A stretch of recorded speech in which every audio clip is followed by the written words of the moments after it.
I am Shivashri, student of MSc Part 2 and your host for the day. It's a glad welcome we bring to you this morning, filled with desire to accept challenges along the way and savoring the journey. A dream becomes a goal when positive attitude flames within us. As we think deeper, our every thought leads us to a goal we want to achieve. And so does our workshop today. I welcome you all for inauguration of the workshop on nuts and bolts of the machine learning.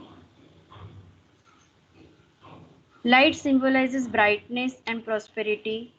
It removes the forces of darkness and gives us positivity. So let's begin our day with digital lightning of lamps. I'll call you later.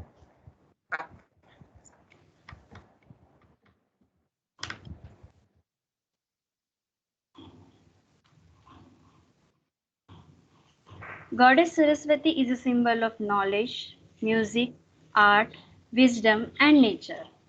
Let's take her blessings through Saraswati Vandana.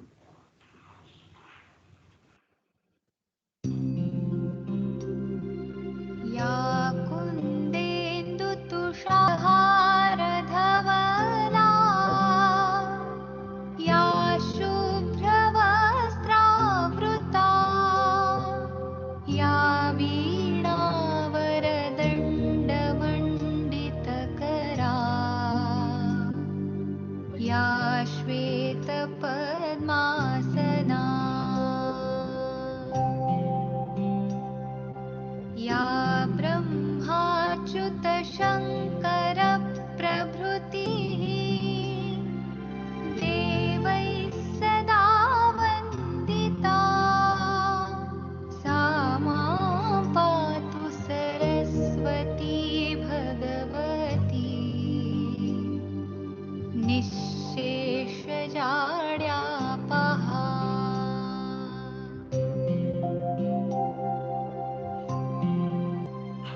शुक्लां ब्रह्मविचारसारपरमा आद्यां जगद्व्यापिनीं वीणापुस्तकधारिणीम् अभयदाम् जाड्यान्धकारापहा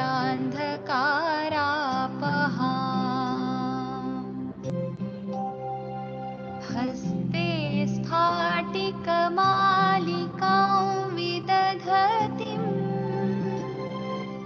पद्मासने संस्थितां वन्दे तां परमेश्वरीं भगवतीं बुद्धिप्रदां शदाम्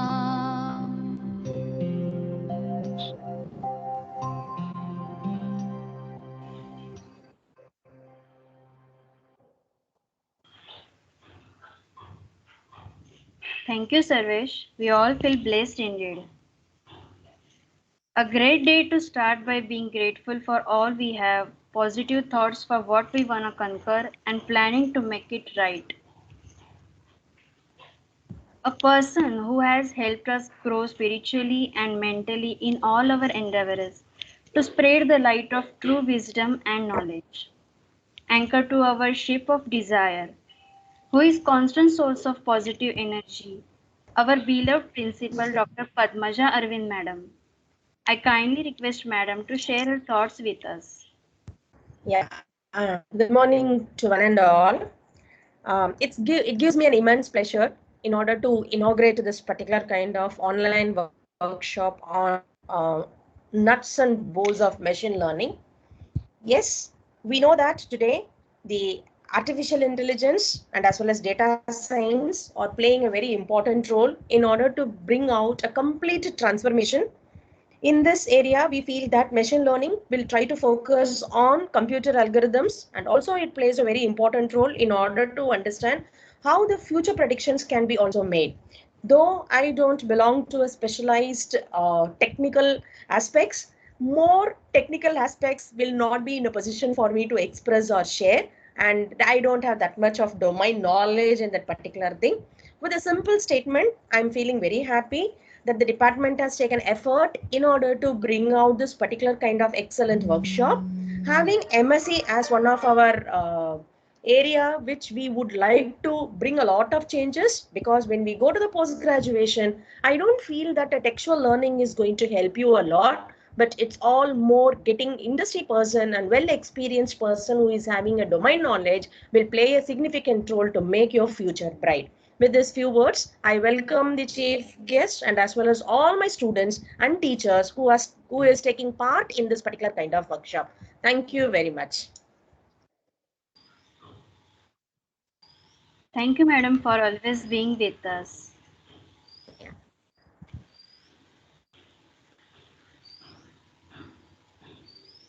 Knowledge is power, and it ultimately helps you to indulge into work, which is seldom noticed. A silent reader and excellent programmer, it's none other than Saishri Madam, Head of Department of MSc IT. Kindly request Madam to share her thoughts.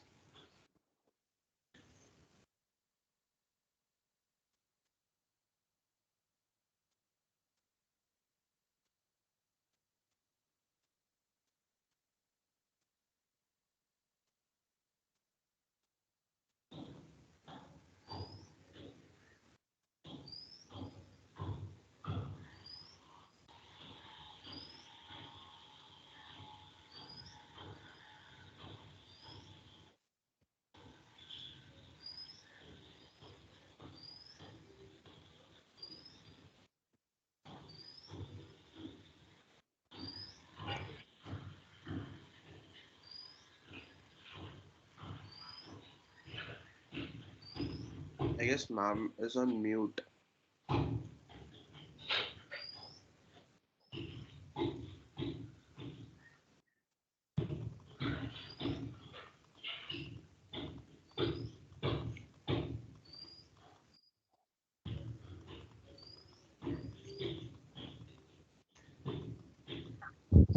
Am I audible? Hello? Yes, ma'am, you are audible. Okay, fine. I take this opportunity to welcome our chief guest, Mr. Madhav Mishra, sir, our beloved principal, madam, Dr. Padmaja Arvind, my dear colleagues, and my dear students, to this workshop. This is the lecture series that we have been organizing to enlighten the students with the latest technologies of artificial intelligence, data science, machine learning, and deep learning. As the vision of our college states, we create socially responsible as well as employable citizens. And we all know there is a tremendous scope in the market for knowledgeable data scientists, machine learning experts. We organize the Department of IT and Mathematics wants to make our students employable, and keeping that in mind, we try to organize various workshops, lecture series, guest lectures for our students to make them updated with what is exactly happening in the industry as well. I welcome you all to this event, and please make sure that you can get as much as you can from a resource person, Mr. Madhav Mishra, sir, who has got a very good experience in this field, and you will be able to enlighten us with various things. Thank you very much. I request Nandini madam to share her views now. Yes, thank you, Saishri ma'am. Good morning, everyone present over here. It really gives me an immense pleasure to be part of the one-day online workshop on nuts and bolts of machine learning. Actually, let's say it's the age of artificial intelligence, and machine learning is important subset of AI. Machine learning is important because it gives enterprises a view of trends in customer behavior and business operational patterns, as well as supports the development of new products. Many of today's leading companies, such as Facebook, Google, and Uber, make machine learning a central part of their operations. When application of the subset is so huge, we must learn the real nuts and bolts of the subject. I hope you all make most of out it. From the right source, that is Madhav Mishra, sir. Yes. Thank you very much. Thank you, madam, for your kind words. We always feel motivated. Well, success is not an accident. It is hard work, perseverance, learning, studying, sacrificing, and most of all, love of what you are doing or learning to do. Our today's resource person is truly an inspiration to all of us. It gives me pleasure to introduce him, Mr. Madhav Lakshmi Prasad Mishra. He is a data scientist and was ex-product manager at Jio. Sir is also full stack developer and was tagged as top writer in science category in blogging on Medium. He has recently completed machine learning micro-credential program with distinction from University of Technology, Sydney, Australia.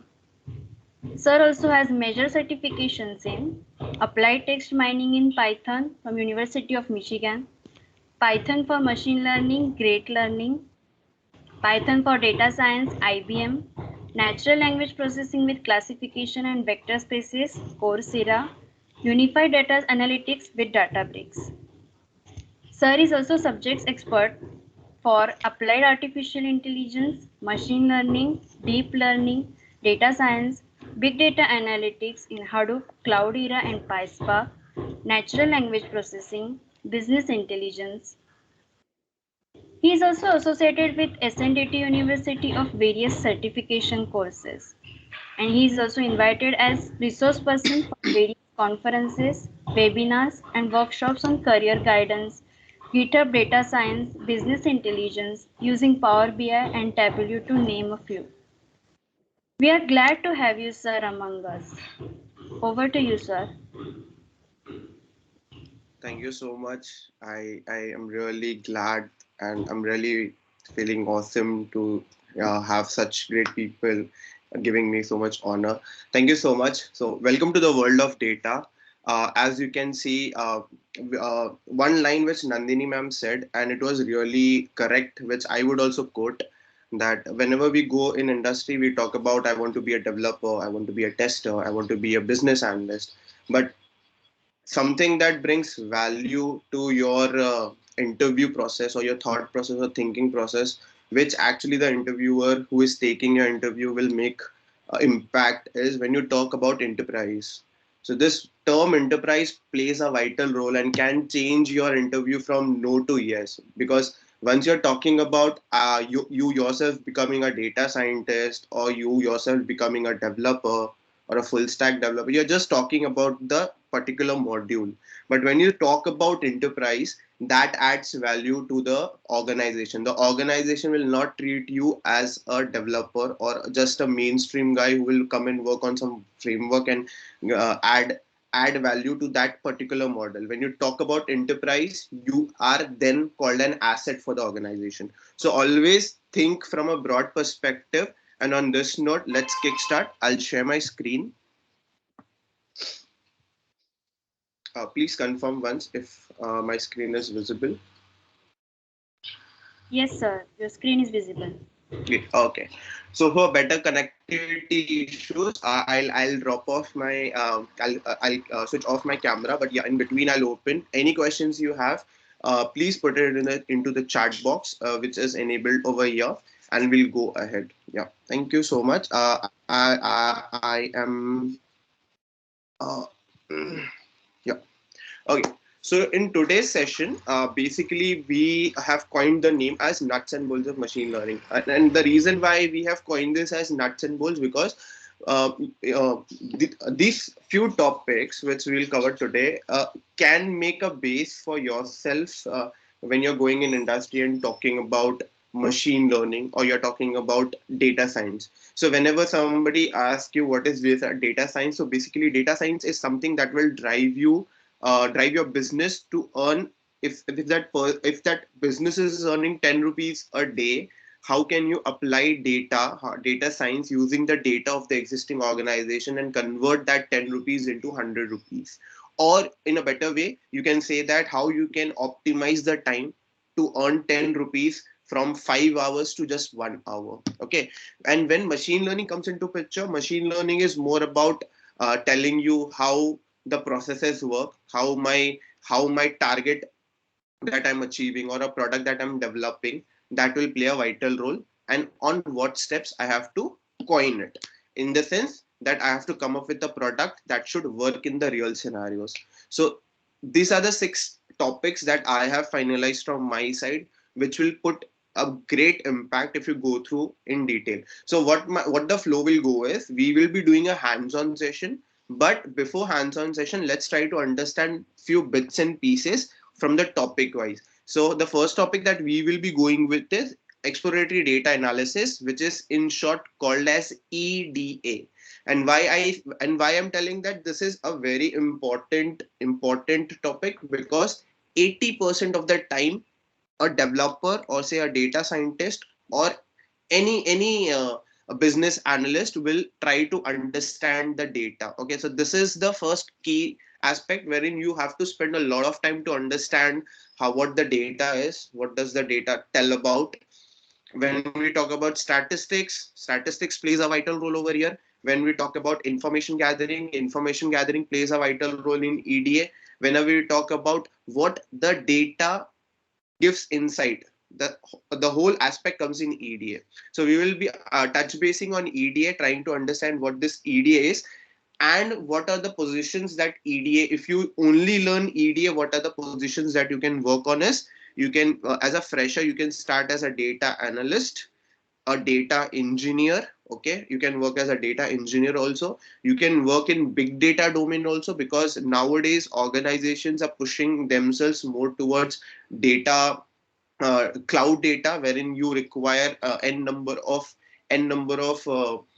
you can say serverless servers which are holding the data, and then you have to fetch on the fly and work for the same. So EDA will play a vital role. After that, we will be understanding what is linear regression on the fly. So basically, linear regression is something that is used a lot in the industries, followed by logistic regression. It's kind of an algorithm which comes for the supervised persona, and then after that we will be seeing random forest. And why I precisely forced to take random forest as a subject, because random forest in real life scenario is a life savior. Okay, so we are not always 100% sure that whatever the data we have is 101% right or 100% right. So basically, random forest is one of the algorithm which is a life savior, okay, for us. So we will touch base and understand that also. And then we will switch to the unsupervised aspect, which is another part of a machine learning module and algorithms, which is k-means algorithm. And then we will also see ADA boost at the final stage, which comes from the family of ensemble machine learning. So ensemble is really a game changer. It has changed many, like the products that are made using ensemble technique. Okay, they have played a vital role. And the in one liner, if you want to ask me what is ADA boost is like, if your accuracy, if you're building a model and its accuracy is say 80%. So if we used ensemble technique, the same with the same data, if you're using an ADA boost model, your accuracy will jump from 80 to 89 or 90%. So this is the beauty about ADA boost, because ADA boost has a nature of working first on the failures and then giving results. Okay, so that is how I coin ADA boost. So let's roll in and start with EDA first. So EDA is coined as exploratory data analysis, and it is an approach that we analyze the data using visual techniques. Whenever we get some visual techniques, because making a stakeholder understand about the data can be via 2 ways. If the stakeholder, who is the owner of the organization, knows 20 or 30% of technical aspects, you can talk about you can talk from a technical point of view. But if that person is a non-technical guy who doesn't knows about programming or some from the statistics background or numbers, so in that case a visual analytics or visual technique will help a lot. So it is used to discover trends, because whenever we are exploring the data, we take a sample, we try to understand what is the trend that the data is showing, how often it is repeating some steps. Based on those repeating steps, we get to identify what pattern the data is following. And once we try to get the pattern, we try to check assumptions which will help which will with the help of statistical summaries, we can get some or the other pattern insights, and that pattern insights can be given as a decision making procedure or a decision making approach that can change scenarios. Okay, and those scenarios can be represented using graphical representation, which comes in data visualization. So EDA is an object which takes data augmentation, data acquisition. Okay, when I say data augmentation means I go to the customer, ask him, boss, what all type of data do you have, and I collect that data and I organize that data. So for an instance, like let's take an example, I go to Reliance Industry. Okay, now Reliance Industry has multiple domain, they have their industries and they have their services across multiple domain. So when I go and ask, say I go to Reliance, I said, please give me your data, the whole data that Reliance has. Reliance will give me multi-domain data. It will give me one data from petrochemicals, one data it will be from telecom sector, one will come from a geo sector which is e-commerce, okay, and so on. And then assuming all that, I will try to augment, and augmentation comes that I'll try to channelize that. If such kind of columns are coming, this will be from the petrochemicals, from the chemical domain or petrochemical domain. Another that we have, it will from the telco domain. Sorry. Okay, can we go on mute please?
Hello, sir. You are not audible.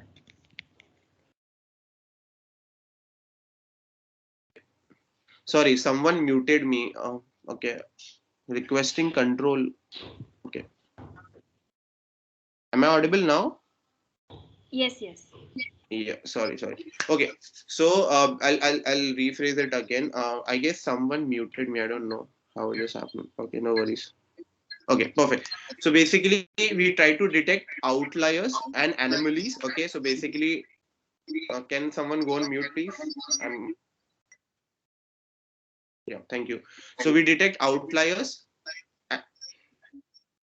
I'm getting disturbance. Can anybody please go on mute? Whoever is on over here, unmuted. Yeah, thank you so much. So we detect outliers, and based on that, we try to find the anomalies, and then when we try to determine the quality of the data, from the quality of the data perspective, what we come to know is the data giving right content. For example, if I say salary data should have only numbers, so that we will be checking in the quality of data that there is no textual concept or textual aspects coming into that. Then we determine what statistical models can fit the data. So basically we try to understand from the statistical point and then take a decision that whether the data that we are seeing can be solved from statistical model or not. And then we try to find out some assumptions about the data that your team starts out, and if that is correct, then we'll go with the flow. So basically we try to create some hypothesis, okay, and then we start assuming those hypotheses. Based on those assumed hypotheses, we try to create null hypothesis, and if that is rejected, we Sorry try to to. interrupt you, sir, but your Yes, screen is not visible. screen is not visible. Okay, just a second, let me check.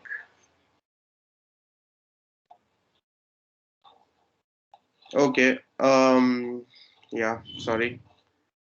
Somebody, I request the whoever is present, please don't unmute me, because I don't know how it's getting unmuted again and again. Is my screen visible now? Yes, sir. Yeah, thank you so much. Okay. Great. So I'll not keep it full screen because I'm not understanding why it is happening. Okay, perfect. So basically, we have outlier.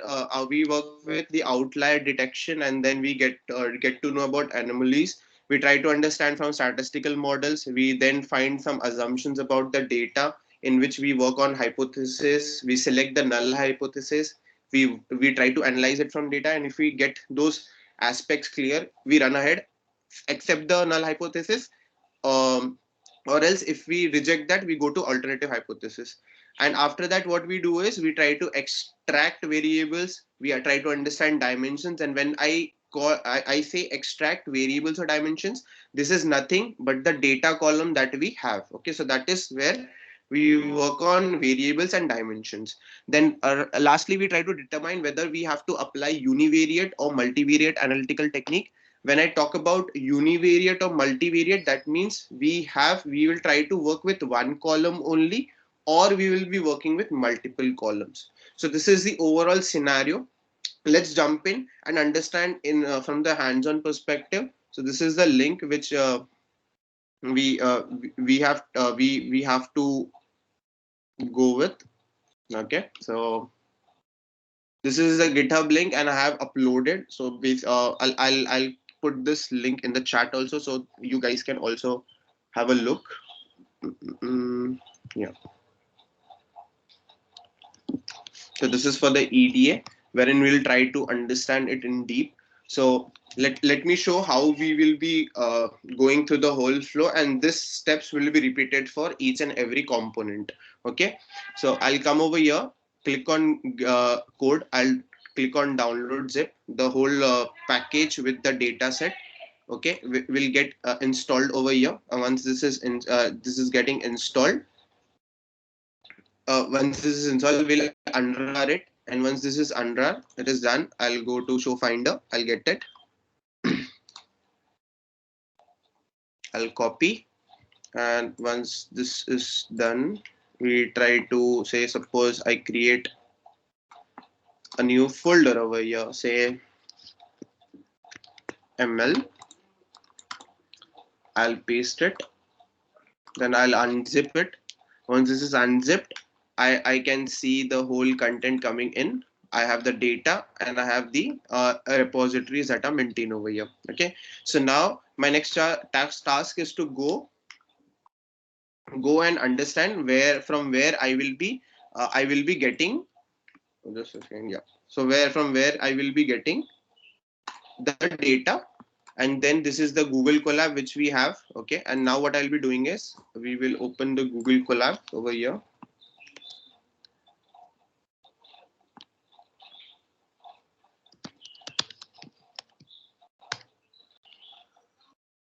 Once you open Google Colab, you have to sign in with your Gmail account. Once the Gmail account is signed in, you have to take upload, click on upload. Okay, and then I have put that in the desktop. So basically ML, under ML I have EDA, and then I will be loading the EDA data visualization breast cancer use case IPython notebook. So whatever that is getting loaded on your Google Collab will be in the format of IPython notebook. So once I click open, this will start loading, and once it is start loading, it will see a success message coming at the bottom. So this will load. Once this is loaded, you'll see a success message popping up, and once that success is done, the whole IPython notebook with the code will be loaded.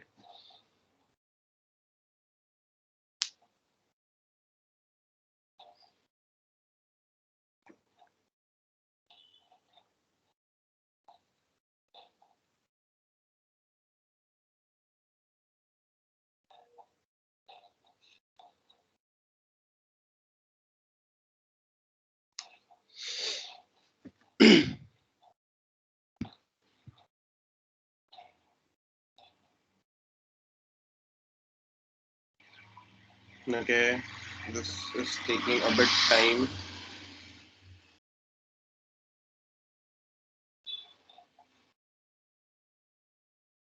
Okay, let's reshare this again to Google Collab and go here. Upload, choose file. Okay, this is 11 MB. That's the reason it is taking much time. Let me go to the Google Drive and load it. Google Drive project, yeah. So yeah, the same file which already I have it in my Google Chrome. Okay, yeah. So this is how we'll come. If we come and see over here, we open this file, which will load automatically. We'll start seeing everything. Okay, so now once this is loaded, we try to connect it. So basically Google Colab gives you opportunity to connect it from this console, but anyhow you can just click on this files. If you see over here, this file section, if I point out, they will show file. Just click on files, automatically it will start getting allocated from here. Allocation, connecting, and once you see, it is connecting to Python 3 Google Compute Engine backend. So basically, Google Colab gives you a Python environment inbuilt. And if you see over here now, you are being connected to Python 3 Google Colab. And if you see the RAM that has been given out of 12 based on 12 12 MB, okay, 12.69 GB, the things are being getting placed out over here. And based on that, now we have got the space also, and now we will be loading the data. So if I come over here and below files, we see a connection over here, upload to the session storage, and once we try to click, we see the data.csv. Okay, and once we select the data set, automatically the data gets loaded and it will be shown below sample.data. This is data.csv. I take the click on the three dots and take the path of the file. Once that path of file is taken, then I have to, once I have copied, before loading that data, I have to keep the address which is mentioned over here as the path. So basically we'll start, we will be working on breast cancer. We're trying to decode the data, what the data speaks about, and we'll do basic data EDA with the data visualization and understanding the data end to end, and then we'll draw conclusions at the end.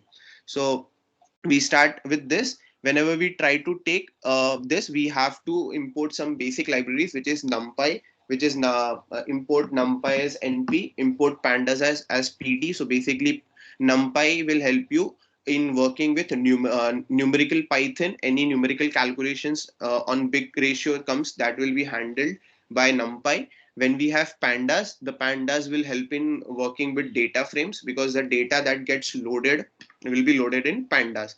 Then we have a import matplotlib.pyplot as plt. So basically this will help us to draw Python plot, okay, a very basic. And if I have some advanced visualizations to be done apart from bar graphs or any pie chart, then we will be using Seaborn. Okay, so we import that also, and at final we are using sklearn.preprocessing import label encoder. So basically, if in case I get some categorical variable, that categorical variable needs to be changed to numerical variable. So in that case, we have to follow encoding. So basically, encoding are of two types. One is one hot encoding, and second is label encoding. So basically, it's very safe to use label encoder every time. The reason, because there could be possibility that you don't know how many different category of categorical variable will have. For example, I say gender. So there are nowadays male, female, and others also coming in picture. So if you use one hot encoding, so the nature of one hot encoding is it will label one part as 0, the other part will be labeled as 1. Okay, so in that case, label encoder is at whenever it is loading, if you get a third category, it will automatically assign a new number. So basically it starts at 1, 2, 3, and it goes on. So label encoder is very safe until and unless if you don't have any domain knowledge. This using label encoder is much more safer. Okay, then we will do data collection. So basically loading, we have to load the data set that is present in this data.csv. So I click on this 3 button, copy the path, and that copied path should be come and pasted into this area, okay, under the function. So that function is, I name the data frame as breast cancer underscore data. We have pd, which is called as pandas, a lice of pandas. Okay, I have imported pandas as pd over here, so I'll call pd dot read csv, because my data is with the extension of csv, which is called comma separated values. And the beauty of using Collab is, I'll show you. For example, the same thing I will be loading in different. So I said df data frame. Okay, I do pd dot, I leave dot, and after some time it will automatically start recommending me what next I have to do. Automatically it will start recommending C. So this is the thing, that with pd what are the different things that I can use. So automatically it is giving me recommendations to what I need. So basically if I did r, or it will start filtering it out based on READ. If I put read, so automatically it will say, you can say read clipboard, read CSV, Excel, FWF, HDF, HTML, JSON. So it gives n number of opportunities for you. Even the SQL, SATA file, table file, everything can be loaded. So I'll put underscore CSV. Automatically it takes the functionality, and then I will have to open block, single quotes or double quotes, anything that can do, and you can just paste the content over there. So by this, what we do is we try to load the data that is present in the CSV format, and we convert it to what? We convert it to pandas data frame. So once that is done, we will click over here. This is running, and you can see a tick bar over here, which means this has executed and all the libraries are imported. When we come second, we have to click on the run button. Okay, once the run button is running, we can also use, if you see over here, interpreter execution can also be done by shift control plus M. Okay, or shift enter also you can do, it will run the cell. So I run that. After that, I will be, I'm interested to see the first 5 columns. Okay, so by default there is a function that is called dot head. So I'll take the data frame name, that data frame name with the head function will start if I run it, I'll see the first 5 columns. But if you're not interested to see first 5, but you want first 10 columns, so you can put 10 over here, or you can say put 20 over here and run it. It will start loading the first 20 columns, and based on that it will show you. Similarly, you can also use tail also on the fly. So if I change it tail, okay, I'll put tail over here, so it will show from the it will show things from the descending order, from the down from the last data point. It will load the and based on that you can see. So head and tail can make life more simpler to understand the data, do analysis, and you can load the data and you can check. Okay, so this is where we can work and understand whatever data we have. Now if I check the data, I see that the data is having an unnamed 32 column. Okay, unnamed 32, which is having all nan values. Okay, if I check nan values in last 20, and if I check the same on head, okay, and I run, so I see that again the nan values are populating. So basically if there is nan values, I don't have requirement of that nan values, and since that the name itself gives unnamed, it won't create any big impact. So basically I will remove the unnamed column, and how it is done? It is done by using dot drop functionality. So I'll use drop and it has some parameters. I can give columns, which columns I want. So I'm giving the name since it is in string. So I have to put it in one quotes axis. Okay, this is the axis. So basically axis 1 means, I'll write it down and please make a note of this. If I'm putting axis is equal to 0, that means this will delete from the row perspective. Okay, and if I'm putting axis is equal to 1, this will delete what? Column. So basically I want to remove the column over here, so I have put 1, and in place is equal to true. That means whatever data frame it is working on which data frame? Breast cancer underscore data. It has to make changes on existing, on this same existing in place. We have to keep true. That means once I will load this, I'll get the whole data, but usme last mein what happens? In last I will not have the unnamed column. This unnamed column will be removed. So let's try to run this. Once we run this,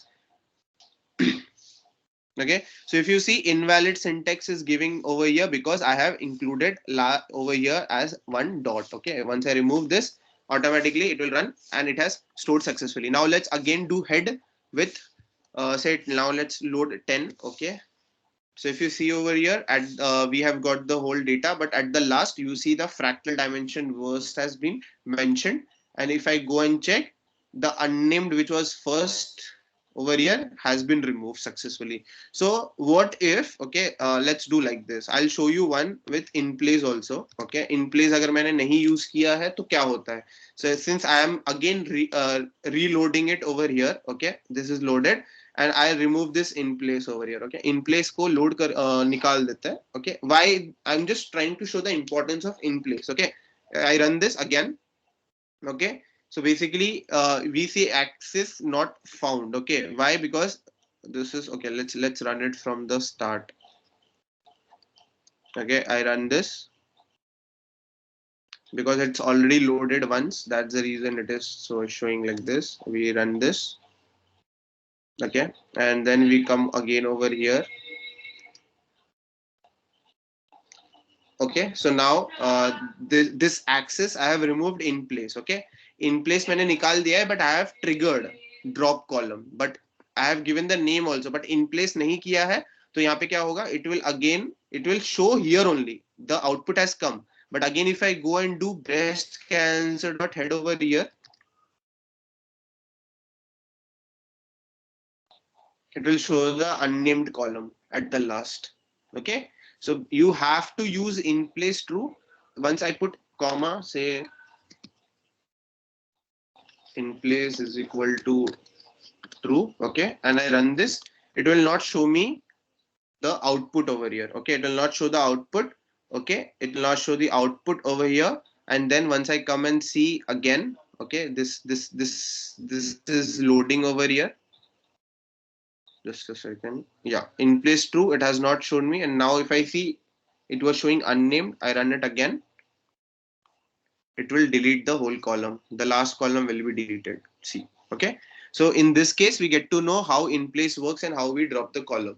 Then if you want to know what is the shape and size of the column, so basically shape of rows and columns, it will show how many rows and how many columns we have. So we have to use dot shape. Automatically it will give you the size over here 32 and 569 records we have.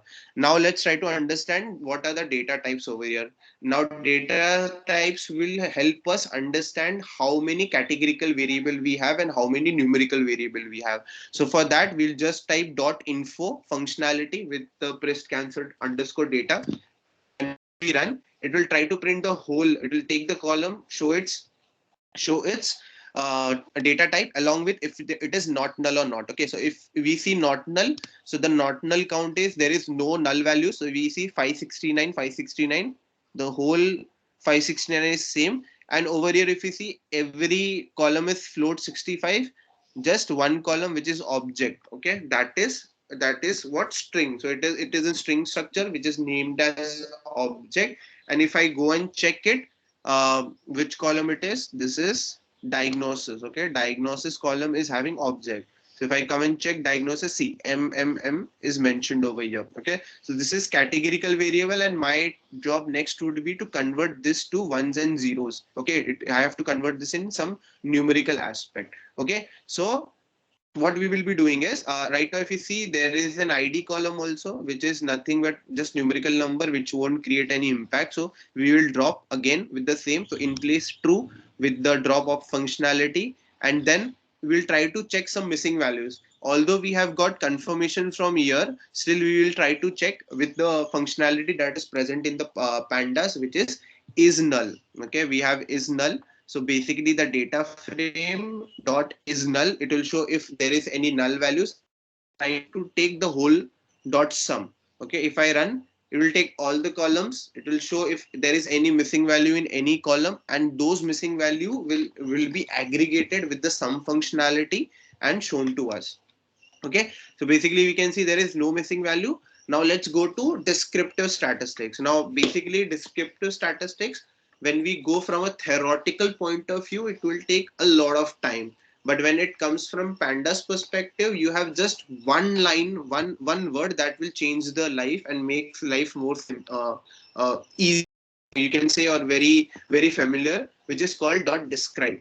So basically once we go and go with the functionality dot describe, you will by default get few descriptive stats that is aligned with the data. So once I run this, it will run the whole, just a second, yeah, it is running the whole cell, and what all we'll get is we'll get all the data, okay, all the columns which are numerical. Okay, so what we have seen ahead, we have seen that diagnosis is an object, it's in the string format. Okay, now if I come and do describe, since since diagnosis column is having non-numerical value, it will not be shown in dot describe. So basically you cannot find any column over here which is named as diagnosis, so it will avoid that aspect, and rest it will take all the numerical columns. So for an instance, if you're doing data analysis, just a very quick note everybody should note, that if your stakeholder comes and says that or your team lead comes and says, try to get how many numerical kitne sare numerical columns hai, how many numerical columns are present in your data set, just do one thing, load the data, do dot describe, how many columns you see that is showing statistical norms, automatically you'll get the count. So this is the very small things which people um, you can say they get worried to give the answers, but using pandas these things are very easy. So once we get count, you can see there are total 569 counts, and you can see all those counts in each of the column, which will show that they are not having any null values. They give the mean value, which is 14.127. You get the standard deviation of all the columns. You have the minimum value, so any minimum value which you want. What is the minimum value in the whole data point? So you have this. What is 25th percentile? So these are the interquartile ranges. Okay, the median is 13 on 25th. That means this column radius mean on 25th percent is holding this value. So you can say that 25% of the people from the start are having this much number. Okay, median is 13. So if you see one thing, mean value is greater than median value. Okay, the mean value is greater than your median value, which is on 50th percentile. And then if you see, there is no major difference from median to 75 percentile, which is just 15. There's just gap of 2, and then the maximum which we see over is 28. The same thing, you will see the same pattern you might see in the other columns also. It will go with the same persona. So any column which you are trying to see, you can go with the analysis assuming the same, and you can give the insights on the fly. Just one word, okay, dot describe, it gives you each and everything in one go.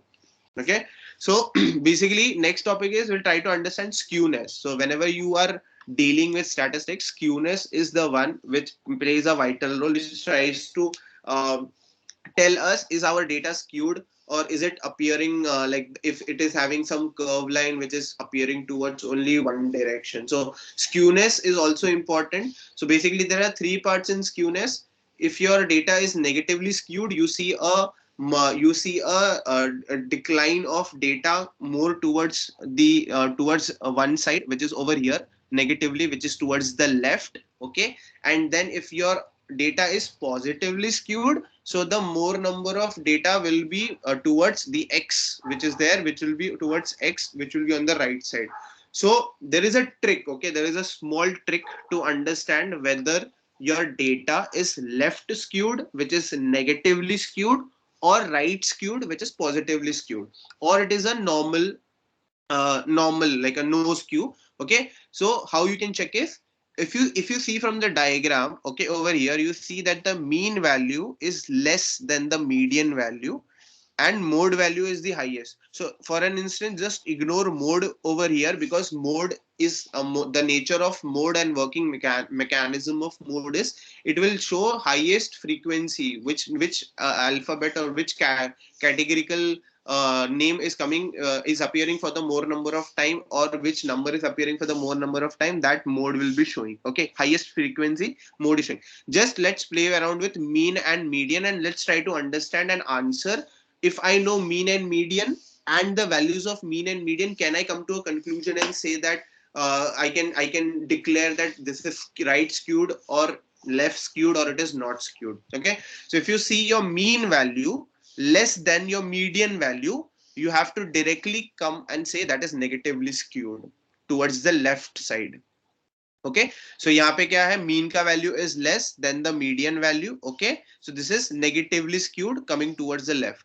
The next part is a vice versa. If you find your median value, okay, median value is less. Okay, it is over here, median is here, but your mean is coming more greater, it is ahead of median. Okay, here your median is more. Okay, so that in that case you will say that it is right skewed, and you can say that that can be coined as positively skewed. So basically your median value is less. If I say I plot one, okay, one, from here 1 2 3 4 5, and this is 6. Okay, so you say that median value is 5 and your mean value is 6. So this means mean value is more than your median value, so you can say the data is skewed. And you don't need to see over here only, just remember this jargon word. And if I come over here, just see over here, you have the mean value, you have the median value, which is 50 percentile. Okay, for first column. Okay, first column, if I say radius of mean, is this right skewed or left skewed or not skewed? So what I can do is, I'll check the mean value, which is 14. I check the 50th median value, it is small. Okay, mean value is small, this means that is right skewed. This is positively skewed. So if you see mean value is greater and median is small, so this is right skewed. Okay, positively skewed. Texture mean, okay, texture underscore mean, if I come the mean value, this is 19 over here. Okay, and you see 50 percentile, this is 14. So here the mean value is again greater and this is less, so this is again skewed at one direction. Let's check for the another parameter mean, 91, and this is 86. Okay, so basically you see the same aspects in every column. Okay, 1.0 and 50 0.9. So almost all the columns are right skewed, so you can come to a conclusion that the data that we are having is skewed towards positive side. So if you will plot, you will see such kind of variation for all the columns, and this we will rectify again at the very below. When we'll start plotting the data, you will see all the data of all the columns showing this kind of curve only. Okay, this kind of curve. So you have to check whether mean and median are close to each other or not, so that we have to check. If you see over here, for the first column the mean and median are really close. Okay, so there is no more differentiation over here, and the data looks proper. Now let's try to, once we have understood the skew concept, we can move ahead, and we can start analyzing from a different perspective, start working on encoding sector. So basically checking the distribution of target variable. So if I want to check that my target variable is diagnosis, okay, why? Because it is in M. Okay, you are having M, which is for malignant, and B is for benign. Okay, so if I want to see what is the value count, I have to name the column name over here. Okay, this is the column name. Okay, which is my target, and then this is the value count. So value counts will give appropriate count of all. Like for example, how many times B is getting repeated. So it is 357 times, and how many time M, which is malignant tumor, is repeating, it is 212. Okay, and then you can see the data type also on the fly. Now this M, okay, where I'll just plot it over here. Okay, we take breast cancer and we will just print this over here. So I see you have BM will be printed. Okay, this is MB. It's all printed over here like this. Okay, the other way to call one column is like this also. You can, if there is no space, what you can do is dot. You can use dot. Okay, dot diagnosis. Okay, you can run with the same. So you can also get when once you're running, you can also get like this. So this is validating, and if you can see, it will show. So there are two ways, either using the quotes or without quotes. The only thing we use quotes is, for example, if you have space in between, so in that case you have to go with the quote perspective only. So you see MMB coming over here, then we'll do label encoding. We'll encode the target, which is nothing. We are what doing? We are converting the categorical variable to what do we say, to numerical variable.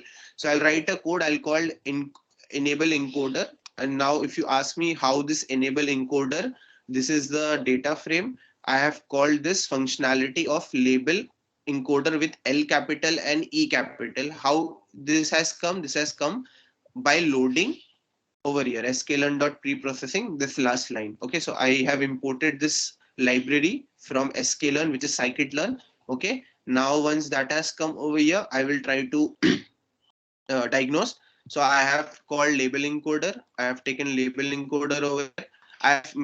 I have made labels as one, which will store all this converted M and B's into ones and zeros or ones or one or two. Okay, so what I'll do is label encode, which is this. Okay, this part which is having label encoder functionality is called, and I'll do fit transform, which means I will fit the data. Okay, and then the transformation will be done. That means it will take MB, the whole data it will take, and then start transforming it. Transforming kaise? First M is coming, it will assign it 1, or say assign 0. Next will come, it will assign 1. So third, say B comes, it will assign 1. C comes, it will assign 2. D comes, it will assign 3. Okay, so like that it will give assign, that is transform. So which column I have to transform? I have to give the data frame, which is breast cancer underscore data, and the diagnosed column. So that data will be taken and it will try to convert it. And then the next section, what I'll do is I try to make that as target. So my database.cancer target, a new column will be given from the labels, which is coming from here. And then I will delete on the same fly. I will drop the column which is called as diagnose. So basically this diagnose column will be changed with the target value. Let's try to run. Okay, and this is successfully done. Now what I'll do is breast cancer.head I will try to do. Okay, and I have seen that I have added target. Okay, so basically if we see over here this texture at end, you see this is target. So you see 1111. Okay, and this 111 target में कैसे आया है? Label से आया है. So let's try to see what we have in labels also. So we'll put labels. If we run over here, so this is running, and once you see the label section, it having 101010. So we have successfully converted this M and B into 1 and 0, 1 and 0. Okay, so this is how we convert. Okay, and based on that, what we'll do is we try to check that is that added to our column. So now successfully, but if I again do same thing, like if I do code and I say breast, okay, breast underscore cancer dot underscore data, okay, dot info. If I put info over here, you will see that over here the diagnosed column has gone and all the columns are now into float and int only. See, target has come into int. So there are no categorical columns that have removed. We have successfully encoded it. We have changed the categorical to numerical. So ever in interview which you go ahead, anybody says that if you have a categorical variable and you have to convert it to numerical, always shoot out saying that we have to go for a encoder, which can be either label encoder or one hot encoder. And safest to use is label encoder always. Okay, so now what I'll do is I'll try to see how what is the functionality. The converted ones are having the same ratio or not. So I will do again same target dot values count. So if I see for 0, we have 357. So if I come over here, when I was checking over here before this for diagnosis, 357 is for B, and for M we have 212. So here we have 212 over here. That means the one which was coined with B is given 0, and the one which was coined with M is given 1. Okay, and then we try to plot that. So basically we use Seaborn SNS count plot. It will tell me the total count automatically. So SNS dot count plot, which will show the visualization. I'm giving X as target. In X over here, X I'm giving target, and the target's count will be done on y-axis, and the data which I am giving as a parameter will be breast cancer data. If I run this, automatically it will take the count and it will show 350, 357. So it is above 350, and here it is near about 212, above of 200. So this is how we try to visualize. So this is the one which we will be showing to the customers. Okay, we will show this to the stakeholders. So there is, you can see there is a slight imbalance in the data, but it is fine in this case because you have the data will learn much more from here, but it still has data to learn from M factor also. Okay. So now what we'll do is we'll try to do grouping the data based on the target. So basically we'll try to see that based on zeros and ones, what is the mean value, how we try to what is the mean value of all the columns. Okay, so for this what I'll do is breast cancer I'll do group by.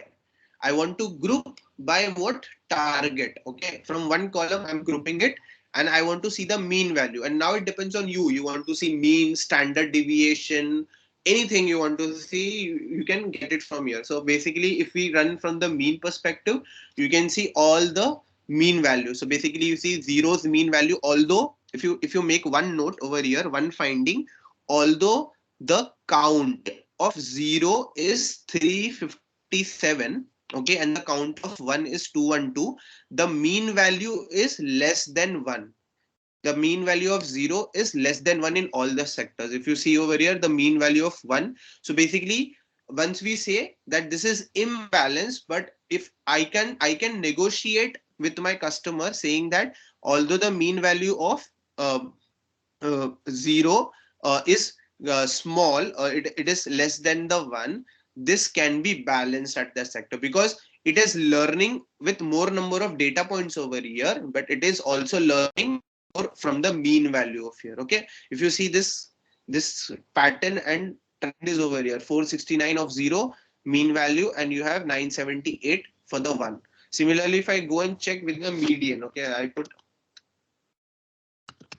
median and I run it. So I'll get the median value. Again, median value is greater. If you see over here, the same process is followed. You can see the same aspect.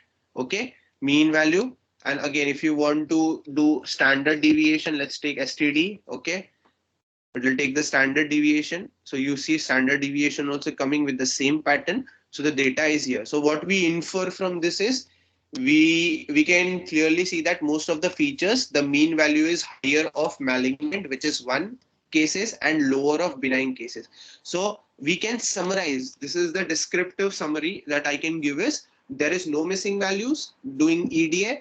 All the continuous numerical, there are all the other columns are continuous numerical values except the target, because that is in integer ones and zeros. Mean is slightly more than the median which we saw. Okay, so it is right skewed. Okay, so we can put this as a information that the data is right skewed. Slightly imbalance of the data because 0 cases are more than malignant. The mean of most features are clearly larger. Okay, so these two statement can act as a team decider, that although it is imbalanced, but the ones which is having less number has more of mean value. Okay, so basically this is how the features are coming on the large perspective and compared from the group by, and it will help us. Okay, so this is how we do a next section that is followed by EDA to show our customers. We can do data visualization. So basically, as you see, count plot we have done for target. Okay, we do distribution plot. Okay, so distribution plot is we try to get all the columns. Okay, which we try to get all the columns. So how do we get all the columns in the data frame is for column dot breast cancer data, which is the data frame, print all the columns. So basically, all it will print all the columns on the fly, whatever columns we have. So if you run, this is how the loop goes. Okay, basic programming loop. We can print all, and then if you want to print distance plot for all the columns, okay, in the fly. जैसे मैंने ये किया है वही fly में अगर मुझे distance plot करना है, what is the distance plot, so I can do for column in breast cancer data, which is the data frame, SNS. I have what I have done is just print column. In that case, what I'll do is SNS dot distance plot that column in X, okay, and the data should be given breast dot cancer. Once we run this, what it will do is it will take all the columns और हर column का distance plot बनाएगा. So rather than I going and typing it say almost 32 times, it is automatically doing from the help of loop. It is making things for me. So if you remember, if I go up, okay, you see all the data is right skewed. तो मेरा सारा जो data का spread होगा, it should look like this. Okay, it should be tilted more towards here, and the more number of data will be on the starting point near to okay y axis. So if you now see, this will validate over here. If you see all the data which is over here, see all the 32 columns have been printed on one fly. See, this is here and you have a good spread over here. This is coming from here, it is showing right skewed. It is going up and then coming over here right skewed. It is going up, it is coming over here right skewed. So you see major of them would be right skewed. Okay, all the columns that you have printed in just one fly using the loops will show, and the last is it is showing the count plot 355, and you see ones coming here. So zeros is mentioned over here and here it is one. Okay, and similarly you can also do distance plot. Okay, distance plot, but you have to give radius underscore mean of one column only. So what you'll do is SNS dot distance plot breast cancer dot radius dot mean. It is just for the first column. Okay, first column radius dot mean you have taken over here. So this one radius dot mean, this is for radius dot mean. Okay, that one column can also be given as distance plot over here. Okay, so you can run like this. If I run, it will show me the distance plot. Okay, and then we will do pair plotting. So basically pair plotting will take a lot of time because it will combine the whole data. So if you run this, for me almost it took 5 minutes to run. Okay, so that's the reason I have uh, just added hashtag and uncommented it. Okay, I have uncommented, but you can also run. I'll given you the link, you can run it. It will take mostly 5 to 10 minutes. Okay, it will take 5 to 10 minutes to complete, because if you see, it is taking all the 32 columns. It is 32 by 32. Okay, 32 by 32, all the columns it is taking, and this is called pair plotting. You are doing bivariate analysis. Okay, every column, okay, 32 by 32 column will be doing its pairing. So if you see, all this is how the scale goes. The identity matrix will be same over here in this case. Okay, so this is how pair plotting goes. I'll not waste time because pair plotting is good if I try to take only fewer data set. Okay, small one or two three columns are there. In that case you can probably get the whole scenario done. Okay, so I'll not run it, but again I have left the code with you all. You can freely do experiment and try to analyze, okay, how this works. Okay, and then we'll try to take scatter plot of two columns. So basically first select column of data frame in a series. So I will be using data split technique. First column I have to take, like from breast cancer, I'll take I location. It should go from index location. I will select all the rows. Okay, I want all the rows. Okay, all the rows over here. I will select all the rows, all the columns, but only the zeroth element. Means the first column in your um, in your data set, it should be selected from 0 because Python starts from 0. Second column will be select all rows and all the columns, okay, of what? Of the second, which is 1 over here, okay. It will be taken from 1. Just a second. Yeah, okay. It will be taking 1. So it will take the first and the second column using what? Series. So basically, split functionality is a very good. Data split functionality is also very important, and you should also know that how you can split plot from first to column. So I have collected in the form of series as first column and second column. Okay, you can select in this way also. It will and once we are printing that, let's run this. So we'll print first column and then we will print second column. So you have first column over here and second column taken as a way of series, and that thing is plotted using bivariate analysis, which means on x-axis I'm giving first column and on y-axis I'm giving second column, and I'm plotting scatter plot. So plt dot scatter, on x I'm giving first column, on y I'm giving second column, and I'll run it. So it will create a distribution for me. It will create a scattered distribution, and then I can see all the data points is been plotted amongst 10 to 40 on y-axis, which is coming from the second column, and 0 to say 25 30, which is coming from the first column. Okay, so this is where we get the column. Then next we have outlier detection. So outlier detection can be done visually. You can make it very fast using box plot. So basically box plot is used for visualizing outliers in the data set. So basically, how does it look? Again, we will not go and check, like we don't want to go and check individual basis. Rather than I want it to be drawn in one fly. So what I'll do is I'll use a loop for column. I'll take the columns in breast cancer. I'll plot the figure. I want all the figures drawn with breast cancer dot blocks plot on all the columns. So here I want all the columns to create box plot. Once I run, okay, one more thing. Box plot is also called as viscous plot. Okay, so if you see, it has started making all the box plots over here. So if I see over here from the start, I can see there are outliers. Okay, here you can see there are little bit outliers over here. Okay, this is the distribution. Okay, here are little outliers. So here we can see there are a tremendous amount of outliers coming in some or the other fashion. So we can see here most of the skewed features have outliers. So why I'm telling we have outliers? Because our data is right skewed. Okay, right skewed, that means on the top end side things will be more.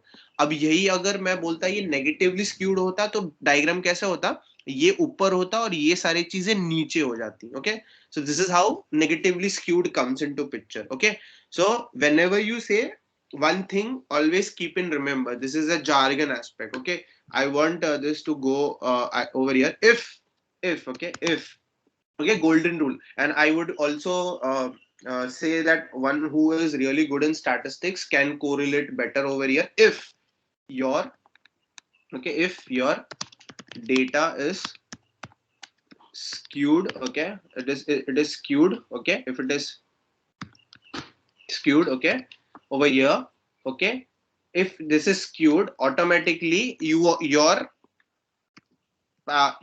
outlier will be present out there. Okay, this is always there. If your data is uh, totally skewed, automatically it will come over there. Your data will be automatically having outliers. So whenever you see your data is prolonged skewed on any direction, either it is negative, either it is positive, you will 101% have outliers in this. So if you want to flex going ahead in industry, you want to flex, and if you try to see any skewed data, you can take a note over there that that data will be 100% having outliers. That's the reason it is skewed, irrespective negative or positive. Okay, so that is where you can understand skew. Okay, and then you can see correlation matrix. Now correlation matrix means the concepts of correlation, that for an instance, if one column is increasing, can I see another column also increasing on that node? I can see third column also increasing on that node. So we can say that 1 2 and 3 all the three columns are correlated. Why? Because if column 1 is increasing, column 2 is also affected, it is also increasing, column 3 is also affected, it is also increasing. So if I take from a student point of view, say there are two students, one student in semester 1 gets 60 marks, and second students in the same semester gets 59 marks. Okay, now these guys are having difference of 1. The next semester, in semester 2, the same, the first who got 60 marks now get 61. Okay, and the second students who got 59 now get 60. So you can see that as the semester changes, okay, if one is increasing, the other second student is also increasing. Okay, so we can say that they are correlated with each other, showing similar functionalities. Okay, then what we can do is construct a heat map. To understand that, we have to construct a heat map of correlation matrix. So basically what I'll do is correlation matrix will be shown by what? Dot CORR. So whenever I want to see correlation, okay, if I say correlation, automatically if I run this correlation matrix, okay, now this will take underscore matrix. If I just run this, okay, you see correlation matrix, the whole aspect is given. Okay, you see this in numbers. Okay, one identical, area by mean, and area by mean will be shown 1, and rest all will be shown in numbers.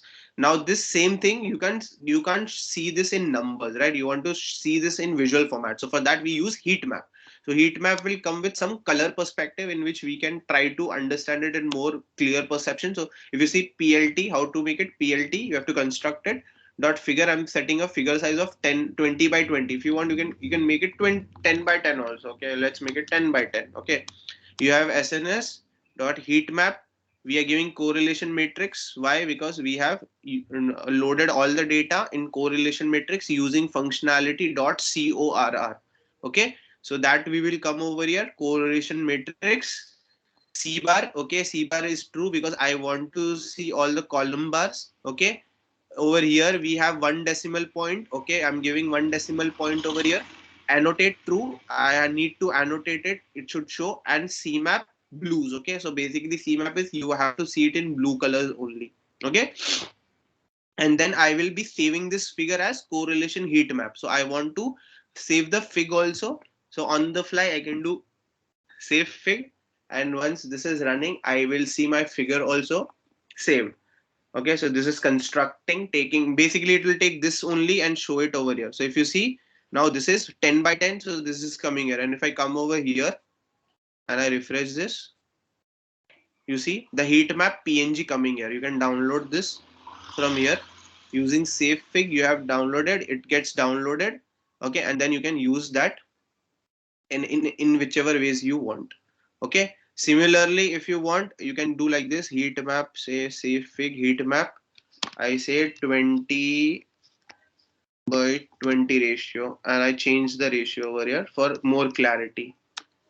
Okay, and I run this, you will see another create another heat map created, which is 20 by 20 with more clarity. Okay, name changed, I refresh this, you Sir, see another heat map coming hello, here. sir. Yes. Yes, sir. What's the main difference between like pair plot and correlation?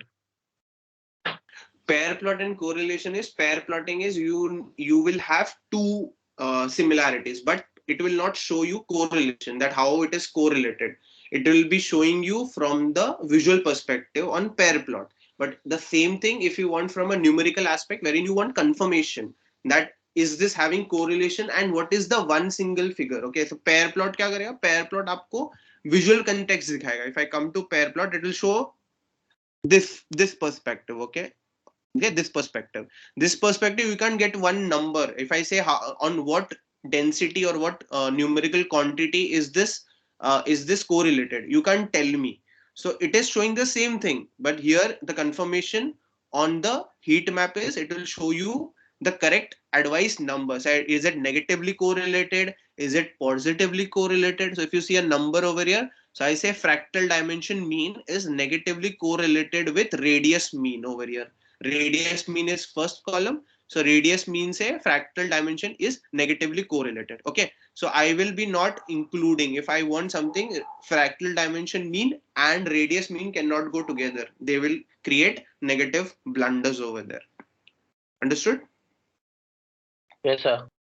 Okay, so you can show this to your customer, and then if you see, you get n number of distributions coming. So the one extreme whites, okay, that combination can never go. So rather than, whenever you're doing bivariate analysis and you have less time, okay, you don't want to go and plot each pair plot में एक combinations नहीं लेने हैं. The shortcut is heat map. Just plot the heat map and check from there. Just write it down on a paper and you can get to know which column is acting better and which column is having positive correlation, what is having negative correlation. So based on this you can create. So a multicollinearity problem comes over here, which means multicollinearity exists when independent variables is highly correlated with one or more independent. Like you see that there are tons of people who are showing the same collinearity. जैसे क्या होता है, a class is there, the class may have marks that is coming from various sections. Like for example, this teachers can correlate on the fly. Just came in my mind. You see that the student, a student who was getting 60 marks, okay, 60% in offline, when he comes and gives exam in online, they are getting like 90%. They started getting good marks. Okay, so in that case I can say this, when we compare from an offline class and online class, there is high multicollinearity coming, because the student who was, when he was writing paper offline, used to get 60 marks out of 100. The same student, when it went to offline, okay, sorry, online, started scoring 90 plus or 80 plus. Okay, and the similar behavior is shown by all the students. We rarely find one or two people, or I would say none people, because even I teach online, I check the papers, people are getting good marks. Like the one who is getting 50, 45, or hardly he's trying to get pass, is also achieving good marks. So we can say multicollinearity problem comes from the platform itself. Okay, if you're going offline, the chances of people getting good marks is high. Okay, so we can remove these features if they have positive or negative correlation between them. So wherever we have negative correlation, we can remove and get the exact method. Okay, if you see negative correlation amongst too many columns, remove that. Okay, that is the best part. So what do we infer from this? From the start, if we say no missing values, okay, all columns are numerical, mean is slightly more than the median over here, slight imbalance data from benign and malignant that we saw, mean of the most features are are clearly larger, so that we can use the data. Most of the features have outliers, that is the new addition, and correlation metric reveals that most of the features are highly correlated, so we can remove current certain features during feature selection. So this is an added advantage, because if you see, there are n number of things. Like for example, I took fractal dimension SE and radius mean. I don't want fractal dimension SE over here going with radius mean, तो ये दोनों को मैं निकाल दूंगा. I don't want this at all. Okay, then if you see some highly correlated, like minus 0.3 के ऊपर कहीं दिखेगा, तो you can remove that also, like -1. If you see -2, someone with good eyes can pop up with me over here, can tell me, see, minus 0.3 radius mean going with what, going with same ratio, going with fractal dimension mean, see, 0.3. So it is showing the similar aspect, 0.3. Okay, the same thing, it will be taken over here also, and that will be removed. So like that, you have to select one or two. Okay, which ones in which one are in minus, you have to remove that, and at final, out of 32 columns, you can do feature selection and go with few ones ahead. Okay, so this is how EDA is done end to end. And once EDA is done, then we go ahead to say feature selection, and then the model is been run. Okay, any doubts anybody is having? So with this insights and this graph, you can save it. You can do and go and save any graph at any point you want. Okay, all the graphs will be aligned You can save on graphs on the fly. The same thing can be done on Tableau also. You can go and use Tableau. You go and use Power BI, load the data over there, create heat map, and the only difference would be here you are writing code, and there you just need to do drag and drop. That's it. Okay. Are we good at this, everyone? Can I get confirmations, please? Yes, sir. Okay. What about others? Okay. So that's about all about exploratory data analysis. The next we will be touch basing is linear regression, which is the most used algorithm in industry. And uh, basically it is used a lot, and it always solves your predictive prediction. Any prediction model that you built has a backbone of linear regression attached to it. Okay, so linear regression is a machine learning algorithm, and I can say the first algorithm in machine learning that everybody should know is linear regression. It performs a regression task. So basically, regression models a target prediction value based on independent variables. So now, what is independent variable and what is dependent variable? So the answer that you are searching, okay, that is called target. Okay, that is dependent. That is dependent variable, and what is independent variable is the contribution that is given by multiple columns. So for an instance, take an example. You are working in a semester, okay, and you have say 5 subjects. So you are passing the semester is will be coined or understood by the marks that you achieve. So basically here, the what will be independent and dependent? Your dependent will be total marks. Why? Because the total marks is dependent on what number of subjects: subject 1, subject 2, subject 3, subject 4, subject 5. Okay, so and if we sum this all total, okay, that will be the total marks, and that is called dependent. And now independent variables, what are the independent variables over here? They are subject 1, subject 2, subject 3, subject 4, and subject 5. If I remove one subject also, okay, the total will be affected. Okay, if I remove two subjects, the total will be affected. Okay, so in this case, we can say independent variable and dependent variable are the key concepts. Okay, they are the correlated coefficients. Correlated coefficients, okay, that will help us in understanding any flow. So from a long run perspective, if a slight change, okay, a slight change in independent variable happens, it will affect the dependent variable. Okay, so if I change little data points or little data marks on my independent variable, my dependent variable will get affected. Okay, so this is how linear regression goes. And one more thing, independent variable is always the input that goes inside the model. Okay, and dependent variable is the target that you see, which it is predicting. So it is mostly used finding out the relations between variables and forecasting. So basically, different regression models differ based on the kind of relationship between independent and dependent variables. They are considered as they are considering, and the number of independent variables being used. So basically, if you run with one independent column, it will be simple linear regression. If you're using multiple, it will be multilinear regression, multiple linear regression, like that.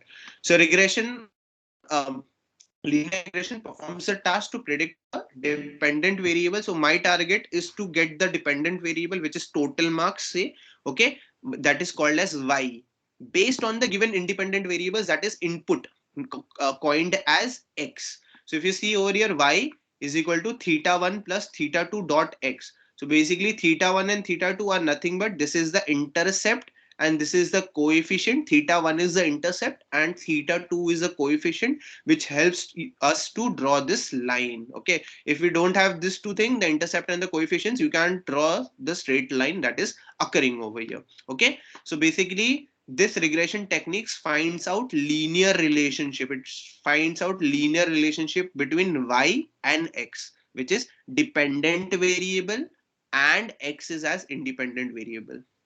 Okay, so while training the model over here, X is the input data, which is univariate, one input variable parameter. Okay. Y is the label to the data, which is supervised learning, because I have labeled data over here. When training the model, it fits the best fit line to predict the value of Y for A for a given value of X. Okay. It will try to find the best fit line. What is best fit line? It is the line that is drawn across the whole data point. This line that is drawn, this is called best fit line, which passes through all the data points with minimum error. Okay. The model gets the best regression fit line by finding the best theta 1, which is intercept, and theta 2 values, which is coefficient of X. Okay. So we get the best fit line using theta 1 and theta 2, which is minimized. Okay. So let's try to roll in and understand the hands-on part. And remember one thing, there are few differences between supervised, the way supervised machine learning and unsupervised machine learning works. Okay, because in supervised you have a label data, which means you have a teacher who guides you that where you have to go and stop.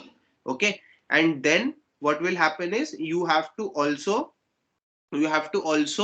in unsupervised learning, you don't have a teacher, you have to find patterns into it. Okay, so in that case you will not split the data. Okay, so here what we'll be doing is we will try to understand the linear regression from a use case.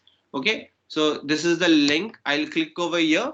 So this will open to a use case, which is linear regression weather bombing. Okay, so basically we will be analyzing the weather data, summary of weather data, and we'll try to predict that our we will build a model and we'll try to see that what temperature, based on the temperature, what the model is trying to give me, and we'll try to visualize it, and then we'll fit the best fit line and try to understand. Okay, I'll do one thing. I will give you the link wherein all the data. I guess you all have the data set, right? Data set link.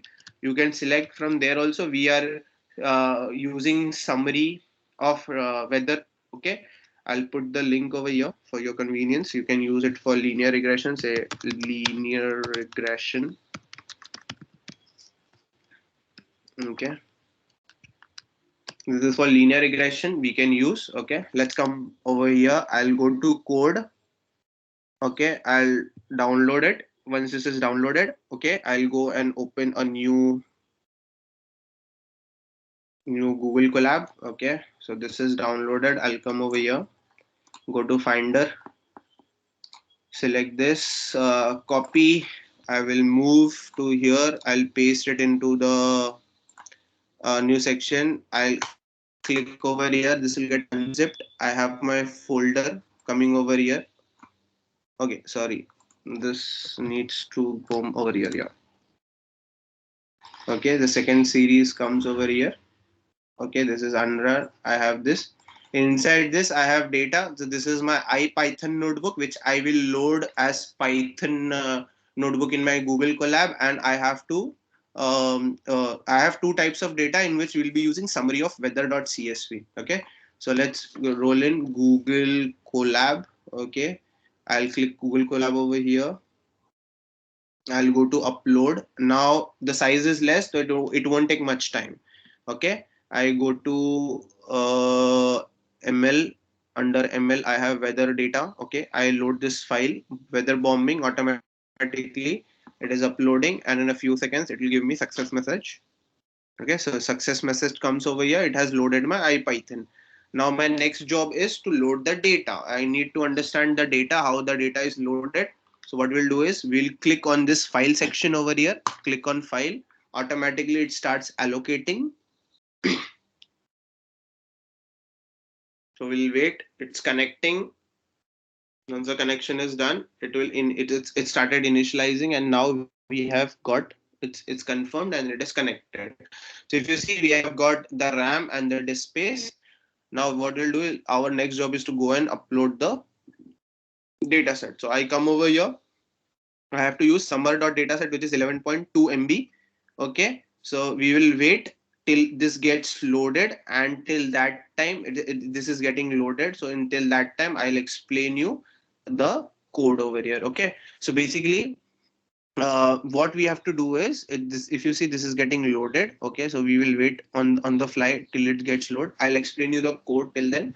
importing all the necessary libraries. So basically we will use import pandas as PD. Okay, so we'll have pandas as PD, which will help us to work on data frames. We will import numpy as NP. So we have numpy, which will help us in doing some numerical calculations on Python. Then we have import matplotlib, okay, a visualization plot dot pyplot as PLT. PLT is the alias of Python matplotlib dot pyplot, which is Python plot, okay, of matplotlib. Then we have import cbon as cbon instance. So I have given the name as not SNS now, but we have given cbon instance.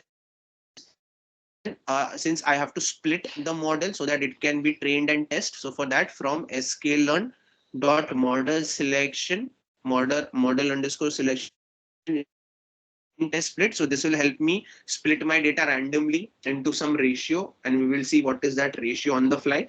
And then we have to create a regression model. So regression model comes from linear underscore model. So from sklearn dot linear model, we will import linear regression. So linear regression comes into picture.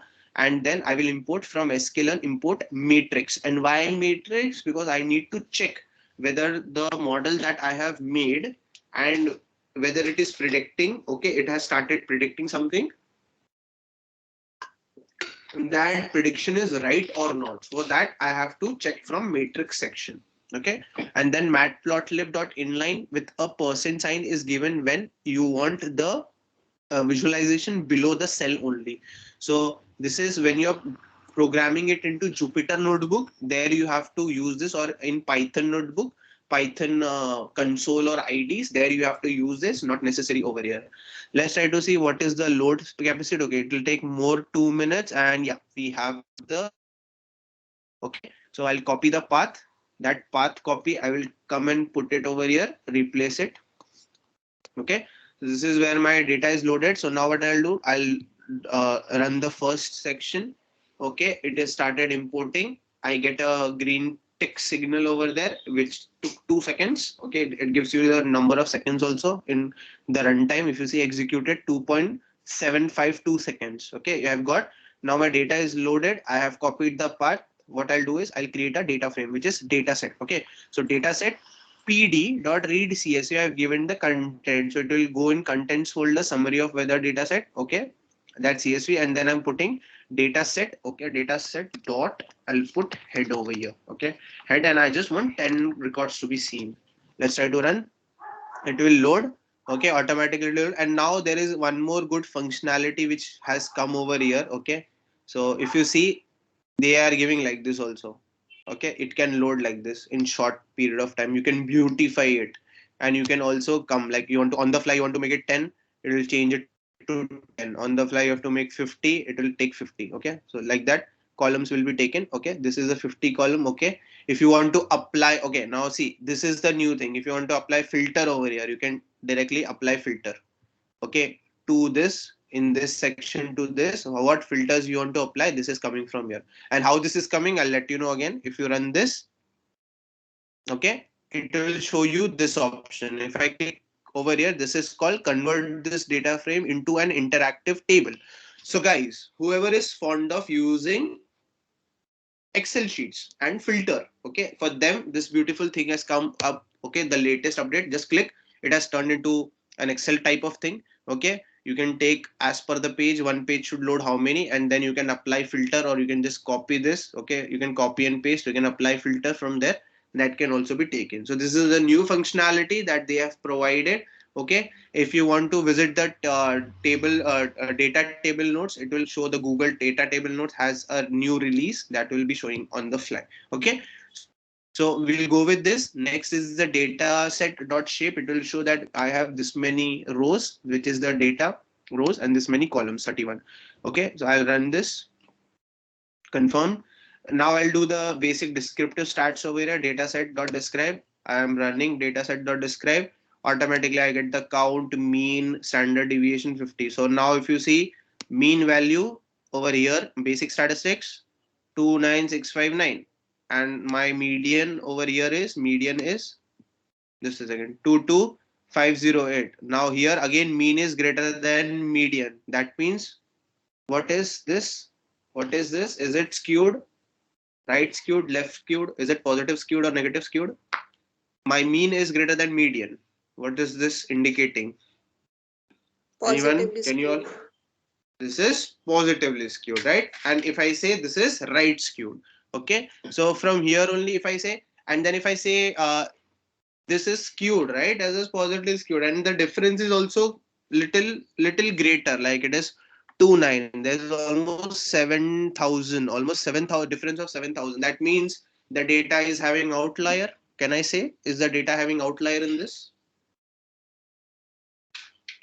without checking?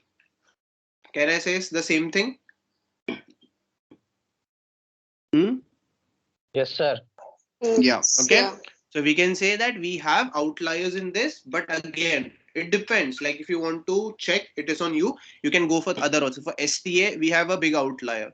For say wind gust speed, 37 is the mean value and 50% is the 37. So this is perfectly skewed. Okay, you have near. It is slightly zero point 0.7, 0.007. The difference is okay. So this is not skewed. This is not having outlier. Okay, max temperature is having 27 and the mean value is 29. So this is what, less than, mean value is less than, so this is negatively skewed. Okay, so you can find from these two aspects only and understand which column is skewed and not. So based on this, what we will do is, I have tried to plot, basically I want to see the weather. So in weather we have minimum temperature and maximum temperature. So I have taken a 2D plot on x axis and y axis to understand, like I saw min temperature and max temperature in the whole data set. If you see over here, we have max temperature and min temperature. So if you see here, this is 70 and then you can see 21. So here it is showing the same 27, 29. So I've taken that this is negatively skewed. Okay, the negatively skewed data I have plotted using what, data set dot normal plot, x-axis minimum temperature, y-axis maximum temperature, and the style that I have taken is O. Okay, this is kind of O, small o. If you want to change, you can put star also. Let's, if you see, I've put star style, so ये जो 00 है, this will turn out into star now. PLT dot title, I have given minimum temperature versus maximum temperature. So in weather I am working on this. So minimum temperature, maximum temperature comes over here. X label minimum temperature. So on x axis I'll get this. Y PLT dot Y label on max temperature I'll get over here. And then we'll do PLT dot show. Let's try to run this. So automatically, if you see now, the stars have come and you're seeing the distribution is having little outliers. Why? Because it is negatively skewed. So now you can see for temperature here, this is for x-axis that is over here, and for y-axis this is having outliers over here. Okay, so this is confirmed using skew. I can get to know what is the negatively skewed. Okay, अब ये negatively skewed है, तो negatively skewed किस तरफ होता है? More of the ratio will be on this side, right? So I will try to plot what max temperature. I'll set a size, say I'll put 10 by 10 only. Let's not make bigger one. Okay. PLT dot tight layout Seaborn instance. Okay. Dot distance plot on dataset max temperature. And then I'll do PLT dot save fig. Okay. I'll do save fig. Okay. Save fig with the name as desplot max temp. Okay, let's try to run on the fly. So this will run, this will run. So if you see now, this is negatively skewed. You are getting more number of skewness over here because your median is greater than your mean value. Okay, so here we can see this is negatively skewed. And now if I come over here, I see the summary. See maximum temperature, this has come over here. Okay, so this is on the fly, you can see. Our next step is to divide the data into attributes and labels. So basically, again, when I say attribute, attribute is what? Independent variable, or the one which is going inside the model. And the next is label, which is the target, which from which it will learn. So what I'll decide, what attributes are independent variables while labels are independent those values, and we want to predict maximum temperature depending upon the minimum temperature recorded. So that is the case where we are deciding to hold on the weather, and then therefore the attribute that we consist is minimum temperature will go as a learning perspective. So from minimum temperature, we'll try to identify what would be the maximum temperature a day can have based on the weather. Okay. So X is the input and small y is the output over here. So I have put minimum temperature in X, which will go inside the model, and Y is the test side, which is acting as a label. So I will run this. Once I run, it has taken those columns and rest will be remembered, will be left. Okay. Why I'm doing reshaping? So I see over here, if I see, there are some values which are in minus also. Okay. So I am reshaping it for my better convenience, that any number from -1 to 1, that means any number from minus also and positive can come on the fly over here. Okay. So I'll run the X and see the data is loaded. Yes. I'll run the Y and I'll see the data is loaded. Yes.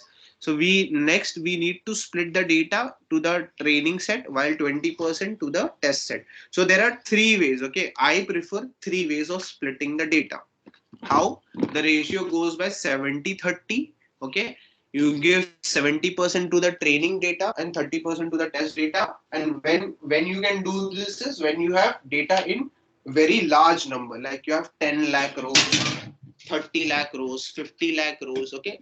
Then in that case, or 1 crore rows. Okay. In that case, 70-30 is the best match. Okay. Best match you can identify.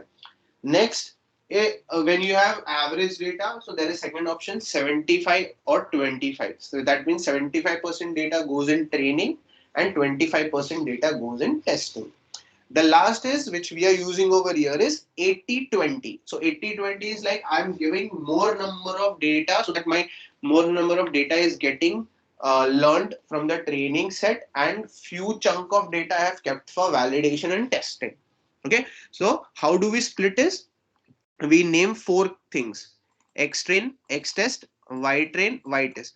And guys, this notation should be followed. Okay. From industry point of view, the input that is going is always in capital and the output that we are getting is in small. Okay. So always use X train, Y train. Okay. Like this. Okay. And X test, Y test in this format. Okay.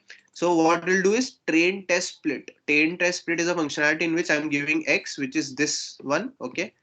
This one. Okay. And I'm giving Y, which is this one. Test size, I'm putting 0.2, which is 20%, and random state is 0. You can take randomly you want. Okay. If I put 1, so it will take. So random split is 0. You can randomly spread it into 80-20. Okay. So let's run this.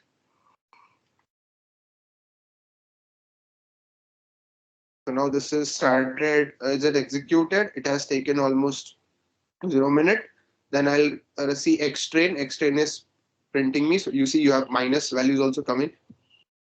X test, if you see here also you have got values. We have Y train. Y train is also having some values, and Y test also is having some values. Okay. So basically after this, we have successfully splitted the data. Once the data is split, okay, into training and test data, the time is now to train our algorithm. But before that, I want something that each and everybody should know. Okay. So can you all help me? Someone can help me. How many parts did we split? Can anybody help me? Data मैंने जो split किया है अभी, उसको कितने parts में किया है? Can anybody help me? Say X. Okay. I have X train. Okay. I will keep it like this, not this. Just a second. I want one volunteer to help me out. Okay. I have what? X underscore train. Okay. What next I have done? Guys, Y underscore train. Okay. And next X underscore test. Okay. And we have Y underscore test. Okay. So we have X train, Y train. So now just remember these things very carefully. Okay. X train. Okay. X train and Y train. This two sets. Okay. Whatever data is present in this two thing will be going in training the data. Okay. Training the model we'll be using for this. So the four things that we have developed is we will be using this in what? In training the model, both of these things. Okay. Both of these things will be used in training the model. I will not use these two terms anywhere else. ये दो चीज सिर्फ model को बनाने के लिए use किया जाएगा. This is mandatory. You can't play around with it. Okay. Once suppose model is done, so model का नाम है same model. Okay, I have made the model. Okay, this is the model name. Okay, ये मेरा model है. Now this model is having all the data of X train and Y train. Okay, model के अंदर आ गया. अब मेरे पास क्या बचा है? Next, I have remained with X test and Y test. And the third thing which I have is model. अब model के अंदर क्या है? X train and Y train आ चुका है. Now my model is performing or not, which means my model जो train हुआ is giving some answers or not. That model, okay, will be shown a validation test, or you can say a small test which is X test. Okay, why? To see that, what, to see if it is giving prediction or not. Okay, it is giving prediction or not. Okay, is your data giving prediction, showing prediction? So I'll show a small chunk of data out of the 20% which is in X test will be shown. So here what I'm doing is I'm doing validation. Okay, I'm validating that the model that I have done is giving some data. It is predicting something and showing me. Okay, so now what happened? X test is used here. Okay, X test. Bacha last mein kya? Y test. And this is called what? This is called the actual data. This is the actual data. Okay, we treat this as actual data because Y test में जो data है, this Y test data is not seen by model. Okay, is not seen by X train. Okay, not seen by Y train, or the model that is developed by using X train Y test, or else it has not been exposed to X test. So basically this is Y test is the one which has not exposed to any of the part. ये बचा हुआ है last तक. And this Y test will be thrown on what? जैसे हम लोग ये जब टेस्ट करेंगे तो इसमें हम क्या बनाएंगे? हम will make Y pred. Okay, Y predict. This will validation में हम लोग उसको क्या बोलेंगे? Y pred, showing that my model is has started predicting using some data. Okay, I have validated. Now last में मेरा क्या बचा है? Y pred, Y underscore pred. Okay, Y pred and X test. Now X test is actual data. So what I will be doing is I have to see whether my data, whether my model is right or not. So model is right or not. Okay, what is the value? It is showing error or not. What is the error term? To get that, I will be using what? Ypred. Okay, remaining to Ypred, and I will show that Ypred model which is predicting the actual data that is unseen by the model, and this will tell me that my model is right or not. Okay, so this is the basic procedure which people usually don't understand. Okay, वो लोग कुछ भी कहीं भी डाल देते हैं. Okay, and they try to, like, this is the very basic thing I can say, and each and everyone should know this. Okay, I give you 2 minutes, guys. Please make a note, because nobody in anywhere you go around, I bet you, mark my words, go, nobody will teach you with this flow. Okay, this is kind of you can say uh, when we say that nut and bolt, so this is kind of nut and bolt for supervised machine learning, wherein we will be using, we know actually where this four things actually goes. Okay, where exactly this four things will be splitted and how this will be performed. Okay, so please make a note of this. If you want, I will put this into the chat also for the convenience, so that we have this noted. And the best part, if you want, you can take a photo of image. Okay, image also on the fly. Just click an image. Okay, and then we can proceed ahead. So I have put this over here. Trust me, make a note of this. If you explain this much also in any ML or data science interview, things will work really nice. Okay, it will work in your favors. Okay, so this is how it will go. Okay, just a minute, I'll make this properly. Enter, yeah. No, so you can say X train, Y train goes in model training. Okay, so please take an image. Anybody please take this image and keep, this is very important. Okay, so this is how the model flows, and below we will be training in the same fashion. Okay, are we done? Have you all taken the image for the same? Yes, sir. Perfect. Okay. So now the training algorithm. So see, we have given regressor. Okay, we have regressor.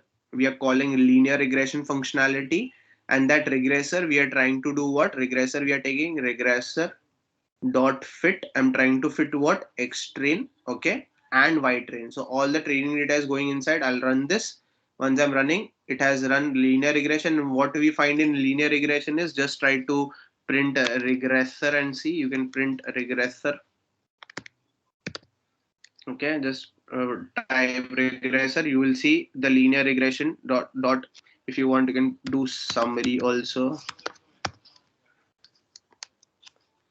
Okay, summary. Okay, it's not taking summary. Okay, so info.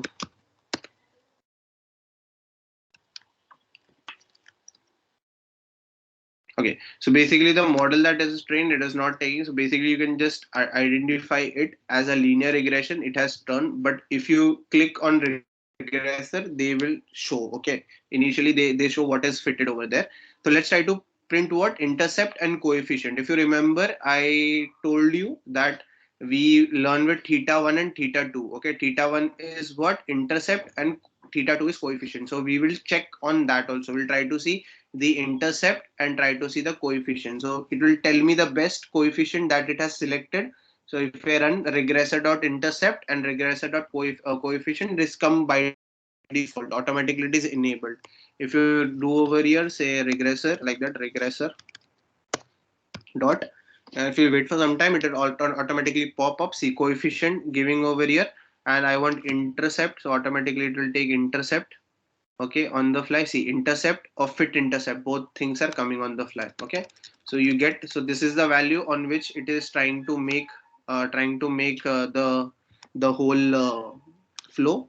So the result automatically shows that approximately that 10.66 and 0.9. This means that, what does this mean is that for every 1 unit of change in minimum temperature, if I'm taking changing 1 unit of minimum temperature, the change in the maximum temperature is about 0.9. Okay, 0.9.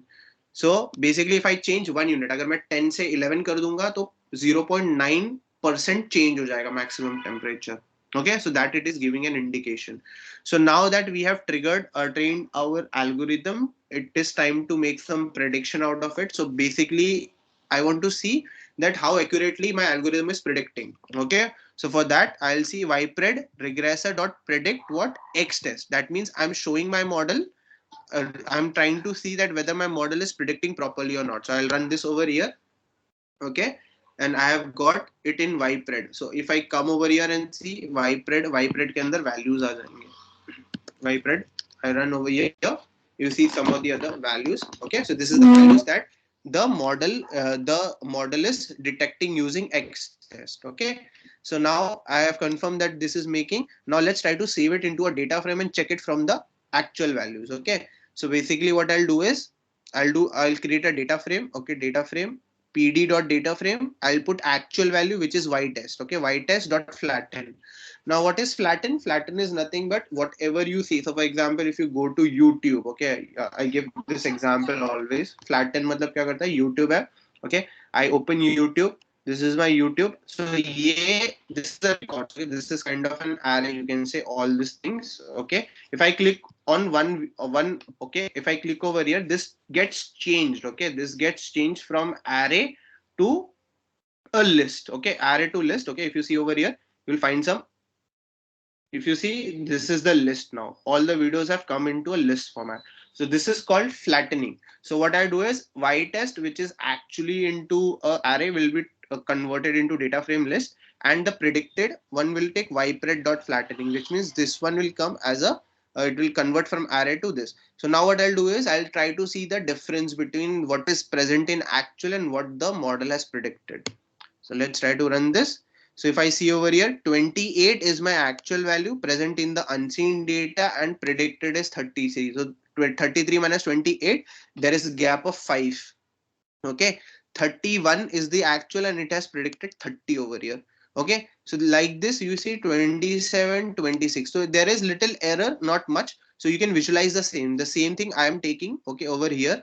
okay, from df we have df1 is making copy from df dot head, so I'm taking only first 25 to show, and then I'm plotting a grid, major line, minor line, which is on the, which is green color is the major line which is forming grid, and then the minor line is the black one which is surrounding it, and then I'm plotting it using what, kind bar graph. Okay, so I'm putting kind bar graph over here. Okay, I'll run this. Automatically you see this is the difference. So blue one is the actual value and predicted one is the orange value. So from this you can say that there are some places where there is drastic change, there are few places where it is very much error rate is more. Over here also error rate is more.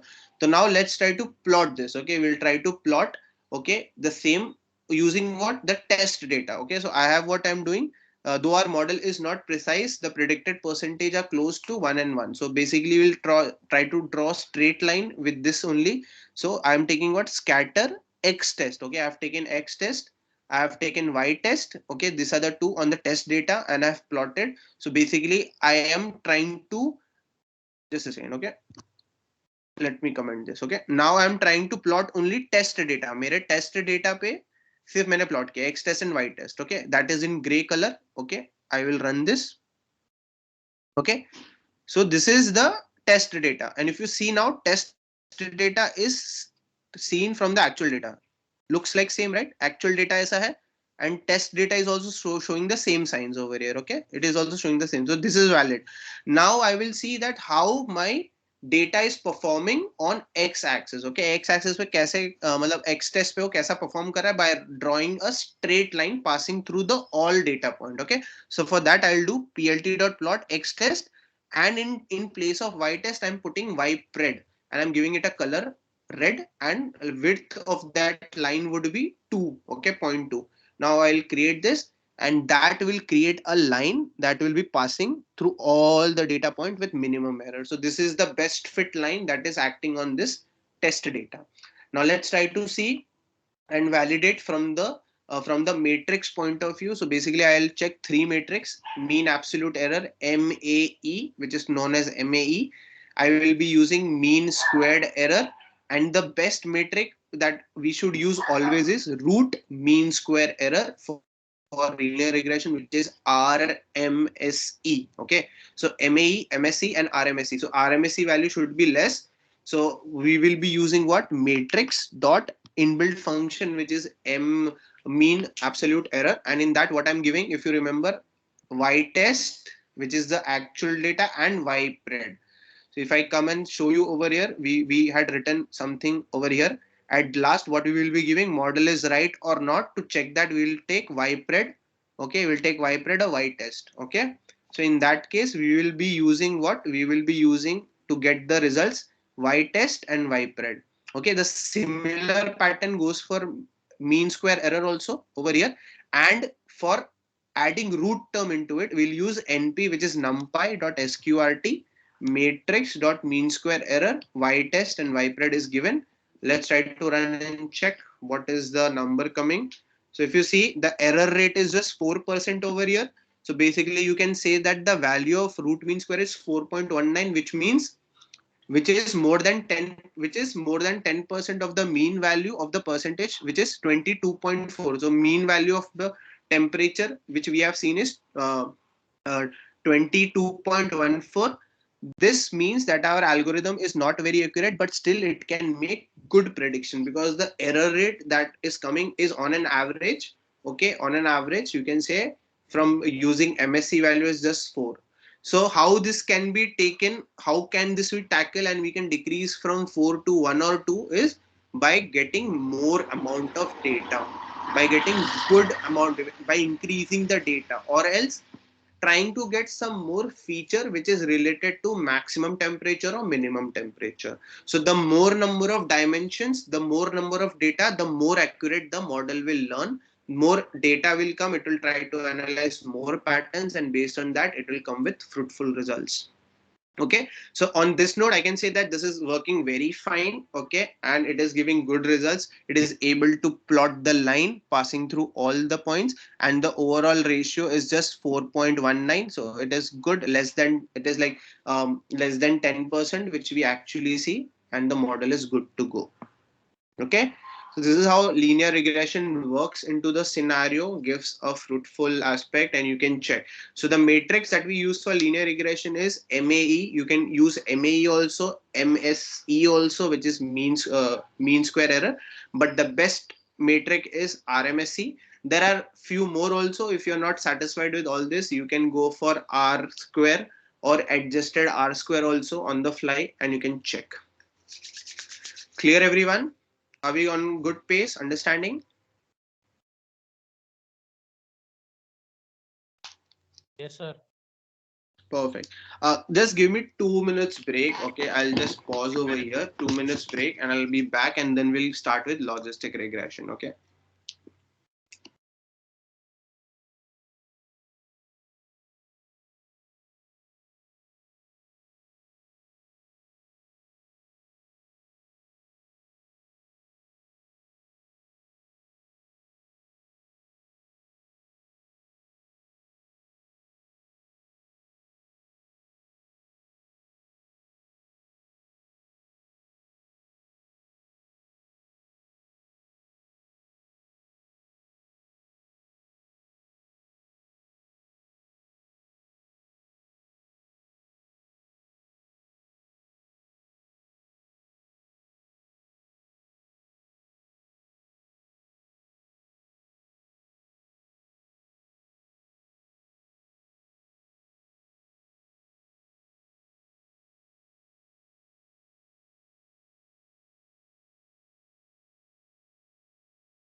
Okay, I'm back. Thank you so much. Let's run fast now, because I wanted to just make a base for you all, so that you understand things in a very similar fashion, and we'll follow the same thing going ahead. So next we will be using is logistic regression, again brother of linear regression in regression analysis. So basically it is most popular machine learning algorithm which comes under supervised. Okay, it the only work over here is everything will be predicted in just yes, no, 0, 1, true, false, etc. Okay, so it is categorically linear regression predicts the output of a categorical dependent variable. That means categorically, that means if you have say benign, malignant, b m and b 0 1, that only can be predicted. So it gives probabilistic values which lies between only 0 and 1, and it cannot be more than 0, or like less than 0 or more than 1. It will lie between this same range, which means 1 will come over here, either it will lie on 1 or 0, and it has a threshold value which is, say for example, it has set on the mean which is 0.5. If something greater than this will lie in the region of say m. Okay, or if you do, or it will be in the region of f, female. Okay, male, female, any from the threshold value. Okay, so let's try to dig the aspect and understand the next sector, which is understanding logistic regression from sonar data. Okay, the sonar data, which like there is a time to find that sonar data gives you actually the presence of whether the rock that is it's dropped or mine prediction. Okay, whether it is any of this whenever you go and mine. So let's try to download this. We download the data. Okay, this is done. Go to Finder. We'll copy that from there. Come out over here. Get back. Just paste it. Unrar it. And this is done. Okay, I'll go here. Google Collab. I'll open a new Google Collab. Okay, go to upload, go to select the file. I'll go to ML. Inside ML, I have logistic regression. Now I'll go and select the IPython notebook, wait for it to give me a success method message over here. It's successfully loaded. And then I will go and click over here on files. Automatically it will start getting allocated. I'll wait for the connection to be established. I'll go and select the files over here for storage. Okay. I'll take the Sonar dataset, which is 88.88 KB in size. It gets loaded. Once that is loaded, I'll copy the file, copy the path, and paste it over here. Okay. Let's start. Same process.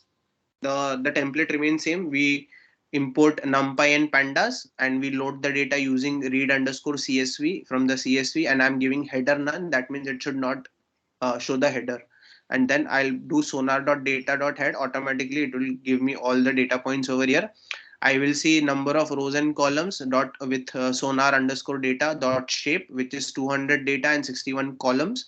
And then I will describe, which is the statistical measure of data. So all numerical columns will be given from describe. Okay.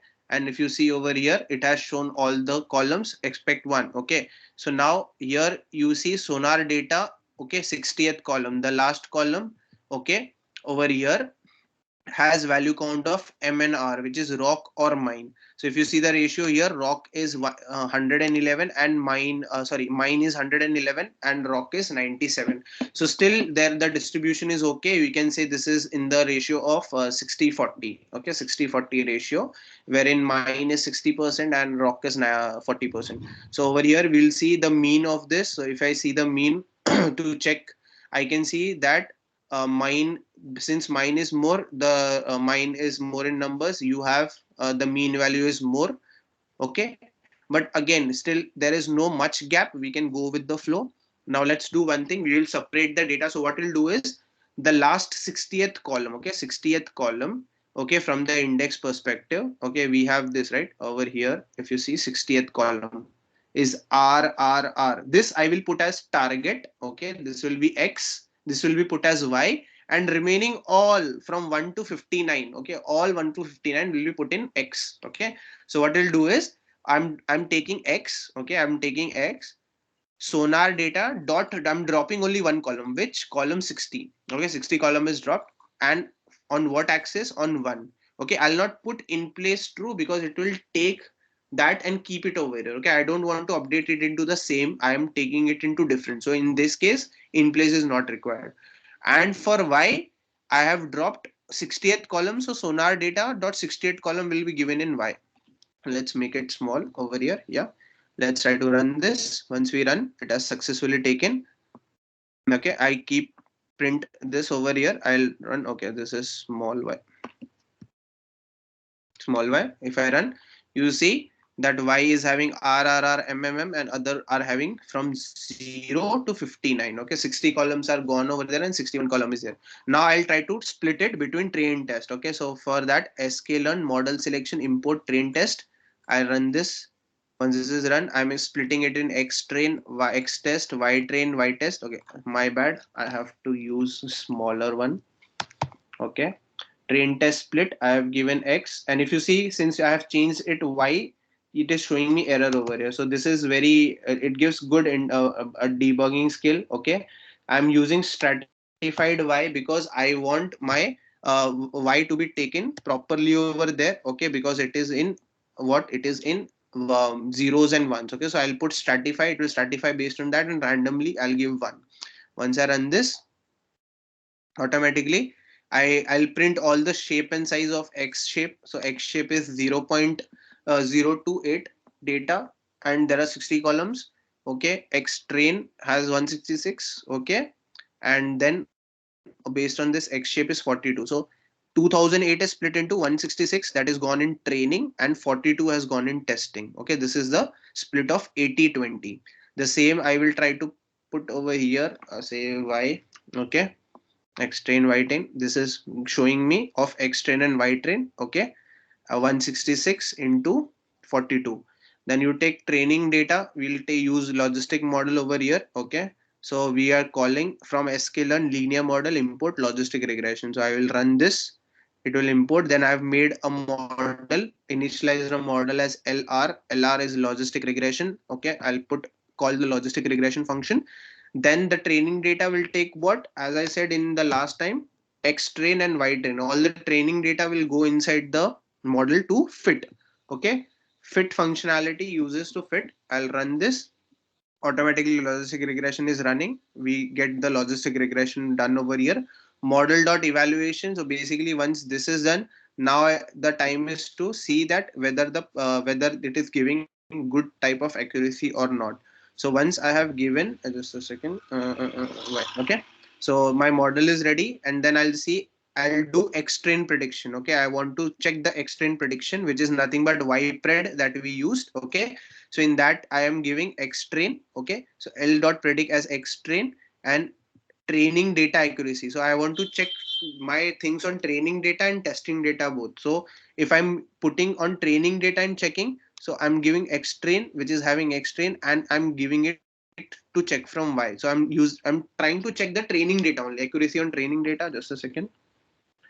Where we made name accuracy is not loaded. Okay, we haven't loaded this. Accuracy score आ गया यहाँ पे learn किया. So accuracy, it will give me the accuracy on training data. So basically the accuracy on training data is 0.84. Okay, now what will happen is I am trying to give the model. So basically here model is not there, we have LR. Okay, so in LR, whether to see that my model is predicting or not, in that case X underscore test will be thrown to it, and we will check on the testing data also. Okay, so I'm putting y test. So y test is coming in small. The error will go into just a second. Okay, so once this is done, I will try to run. Okay, so what I'm giving is I'm testing the prediction by giving what lr dot predict on X test, which is unseen, and to take the actual value accuracy score, I have taken X test prediction, which is getting X test over here, and I'm giving Y test. So this is then another technique which you can use, check from training data and testing data. This is done. I will now print the score that is present in test accuracy. So I'll run this. So okay, we run this, we are getting how much? 84%, and you get 68% over here. Okay, 69%. So based on this, we'll try to analyze. Okay, we try to analyze. Okay, we have run this multiple times. Just a second. Okay, okay, let's try to understand. So I have given how we make a prediction. I'll show you. This score will increase, that's not a problem. We have done it multiple times, that's the reason this is showing like this. So I take input data. I've given random 60 values over here. Okay, random 60 values I have given, based on all. You can make changes anyhow. I'm just given this random. It depends on you. You can put 60 columns randomly. Okay, this is one input data, and I'm trying to change that into a as array as input. Okay, I'm changing this data into an array. So it has changed the input data to numpy array using np dot as array. I'm reshaping it to 1 to -1. Okay, so basically if any minus terms comes over here, that also it should take. And then I'm predicting. So prediction lr dot predict on input data reshaped. This is the data that is reshaped, and I'll print the prediction. So once I'm printing the prediction, if my prediction is popping up as 0, okay, so it will be printing as r and giving that the object is a rock. If it is not 0, else it will give me that this is mine. So let me run on this, and then we'll make some changes over there. So if you see m, it is showing that this object is mine. Okay, so for an instance, if I change over here, okay, let's try to see from here. Okay, we'll come over here. It r, okay, r mein kitna hai? 0.0.8, 0.8, 0.8, 0.8. Okay, it is showing 0.8, 0.5, 1182, like that. Okay, so 1.5. So if I do here, see 0. Say 13, 0.15, let's say 26, 3, I make it 4, say 557, say make it 667, and then we make it 8. Okay, I'm putting high values, which should go to 0. Okay, I have 4, 4, 8, 9, 1, 5, 7, 6, 6, 6. Okay, this is there. Let's try to run now. again it is showing the m value. Okay, now let me do once again, I'll run all. Okay, so ये जो 69% यहाँ पे दिख रहा है, that will increase. Okay, so basically it's just 84 and it is showing, it is not showing much, not, it's not showing good error, like it is just 69.4. Okay. Cool. So that means the data is not performing that very well. Okay, over here we need to do some more auto tuning, and based on that, it will try to analyze. Okay, so this is how you can make predictions. If you can do one more thing. Okay, just a second. We'll run all again. So this keeps turning from hyperparameter tuning 69. Okay, let's do one thing. We will change the accuracy. Sorry, accuracy. No, we'll change the split. Okay, this is 0.2, right? We'll make it point. Let's make it 3. Okay, we make 3 and just run. Let's run all. Okay, we'll run all. Okay, now let's see. We have divided into 70-30. See, the accuracy has decreased now. Okay, so if we want, let's make it 2.5. 25. Okay, 2.5, and let's try to run all. So if you run, and then you can do this hyperparameter tuning, you can check accordingly. So it has increased like 65. Okay, it is getting decreased. Okay, so this is learning a lot from itself only. Okay. Okay, let me check what I got that time. Okay, in this, when we were running, we had got the same data. We had got how much? 78. See, that point of time on test data, we were getting 78. Okay, this was 78 on what you are getting. See, on training data 84, and it was getting 78. Okay, this is why. Sorry. Hello, sir. So we can use Yes. random seed also. No? Random seed also, you can play around with random seed. The reason I'm telling, because this has run multiple times on the same, so this is, if you run on your, you will get different because that will be fresh on your instance. So anybody who is running, just run, load this file on Google Colab and go and run, do like this, run all. Okay, for me it is like this has run multiple times on the same instance. If I come over here and see on the Google Drive, this has already run. So if I go and run all, so this was the first time when I loaded and ran. So if you see over here, it is giving good accuracy. Test accuracy is good, 78%. The same thing it is giving, because it has run multiple times. It is showing me 65 only. Okay. So any ratio above 70% is acceptable. Okay. And if any condition comes over here, okay, for you guys also, if some condition comes, do one thing, just try to increase. Okay, you can try to increase the data size also, and let's okay, do hyperparameter tuning by doing random set. I'll take random set as 0. Okay. And Okay, sir, we can use random seed with cross validation also, no? Cross validation is also there, but again, you don't need to you do need to do cross validation only at a point where you want to balance the data set. Okay, but if you see based on the count, the balance looks 60-40, right? If we checked it over at 60-40, so cross validation is not necessary at that point of time. Okay, you can use cross validation, that is really good, but again, only if the things are not balanced. Because if you don't use cross validation, there are more number of chances that your model will misclassify. और जब cross validation नहीं use करोगे and the class is imbalance, like इधर जो हमको दिख रहा है this part, this is like you say this is just 30 and this is 111. So in that case, cross validation will be used. Why? Because cross validation gives all the data values equal chance to be training data also and test data also.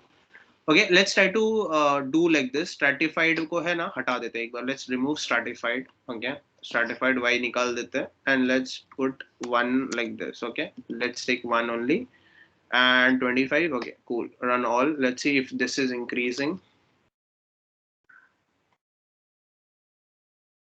See the test data has increased now. Why?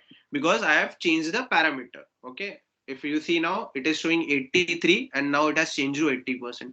So This is the reason how if you're using the same terminal again and again, it has the cache memory loaded. So जैसे मैंने stratified हटा दिया और वो कर दिया, automatically my ratio of this is increased. Let's rerun it again and let's see how it is performing. See 80% and 83%. So it has increased now. So you can see the jump. Okay, if I put stratified again on y, stratified y अगर डाल दूंगा तो शायद वापस से थोड़ा scale हो जाएगा. Let's try to do that again since this has increased. I'll put stratified again. It's coming.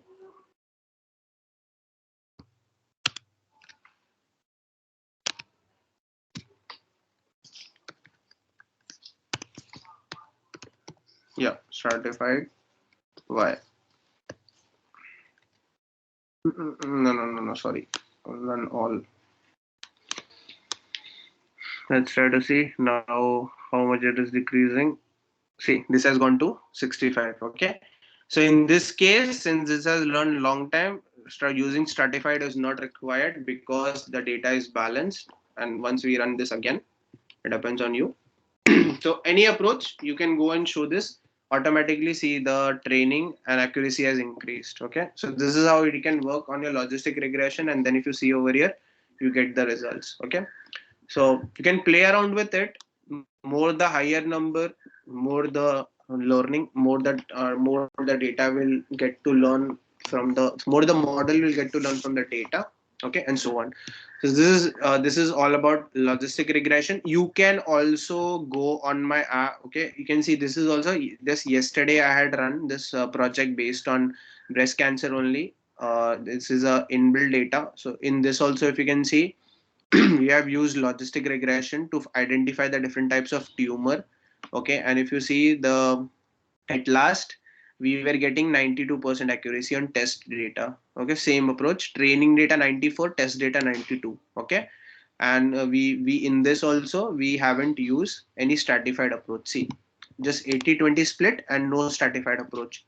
Okay, so things were work. So you can visit my delta optimist, and if you just go and see, just put logistic regression, you will get n number of, see, this is all logistic. See, I have solved logistic regression using genetic algorithm also, so you can use that also. You can use this logistic is in PySpark. Okay, business big data analytics, Portuguese digital, it is on PMinder data set. And if you want to work out on social networking ads also, this is one. So you get n number of things over here. It depends on you. Whatever you want to practice, you can practice. Okay, moving on. Next we have random forest, and I say random forest is savior of all because this is a open source. You can say an open source, or you can say a savior for decision trees, because whenever we train a decision tree algorithm, there is only one decision tree algorithm running in the picture. But when it comes to random forest creates multiple decision trees. Okay, it creates multiple decision trees. And if we see from that is also part of an ensemble learning, because it will learn from decision tree 1, decision tree 2, 3, and how many decision trees you built is, it is on you based on the training data that you have. And then it uses voting average. Okay, based on voting average it will take. So in this case what happens, even the weak learners get chance to collaborate and give their insights. Okay, it's not just the good like strong learners in the decision tree are populating the results, but here weak learners also can collaborate. So random forest, if you see the name suggests, it's like it's a big forest and there are random trees and they are clubbing it, and we are telling that this is a dense forest. Okay, so random forest is a popular machine learning algorithm, belongs to supervised learning technique. It is used both for classification and regression problems in ML. It is based on the concept of ensemble learning. Ensemble learning is they will use the same data to build different types of model, and then they will collaborate each other. Okay, this is a process of combining multiple classifiers. As I said, multiple models का classifier को combine to solve a complex problem and improve the performance of the model. So why I say this is a savior, because whenever your model is not performing with good performance, okay, you can use, and it is a supervised way, you can always bang on random forest.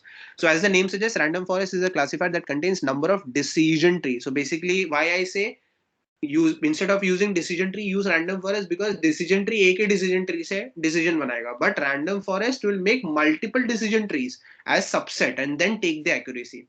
So in that case, a number of decision trees on various subsets of a given data set and takes the average to improve the predictive accuracy of that data set. So predictive accuracy is increased using what? Number of dense trees, and their average is taken. The greatest number of trees in the forest leads to higher accuracy and prevent problem of overfitting. So basically there is always a complaint with all the major data scientists that the model is getting overfitted, the model is getting underfitted.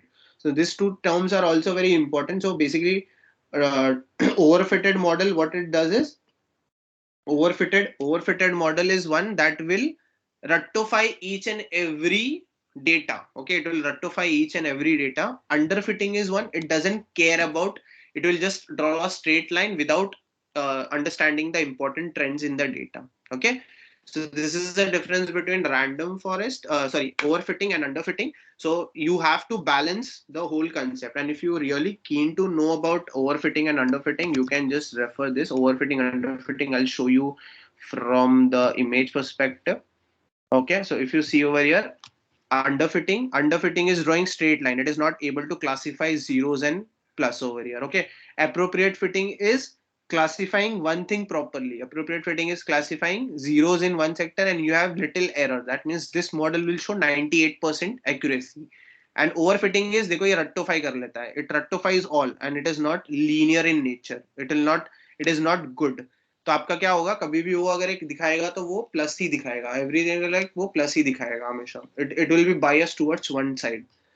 Okay, so to avoid overfitting we can use random forest. So how does it like work is, we have training set, we have test set, we have multiple training data. तो जैसे आपके पास 100 है तो मैं 10 का data points बना दूंगा, वो 10 डेटा पॉइंट्स का वो एक डिसीजन ट्री बनाएगा multiple, and those decision tree will give the voting average, and that voting average will be taken as a prediction. Okay, similarly if you take this as an instance, I have fruit of everything, I want to classify um, class A as apple. So all the fruit as given, it will go in different sectors, it will try to predict one. Okay, so there are 3 trees that I have made. One tree is taking identifying this as apple, another is identifying as apple, and other one tree is identifying banana.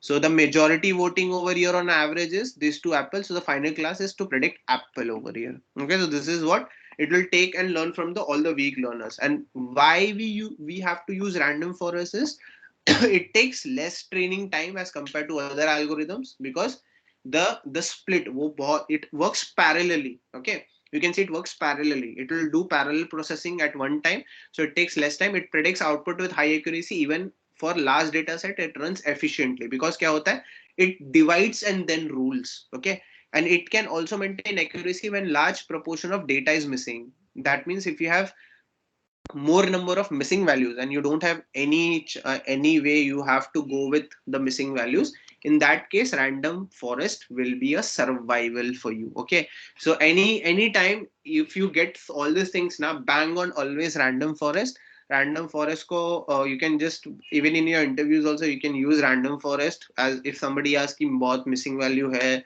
data अच्छा नहीं है, ज़्यादा data है, inappropriate है, well, yes, sir, there's no problem. We can, at last, if no solution comes up, we can opt out with the same data and go and run random forest. Okay, so random forest helps us. A hands-on Bitly link is over here. I will put the link in the chat box also. So we will try to predict rain. Okay, rain prediction. Okay, from this, we'll come over here. Yeah, rain prediction, random forest. This is the data weather data set which we will be using. I'm putting over here. Okay, this is for random forest, and I guess I haven't put for logistic regression, right? Logistic regression sonar data. This is the link for sonar data over here. Okay, so this is GitHub link over here. Okay, Let's try to take the rain prediction. I'll copy, download the zip. This is getting downloaded. Okay, I will close the other. Okay, okay, control O automatically, but this needs to be unzipped. I'll copy this, copy.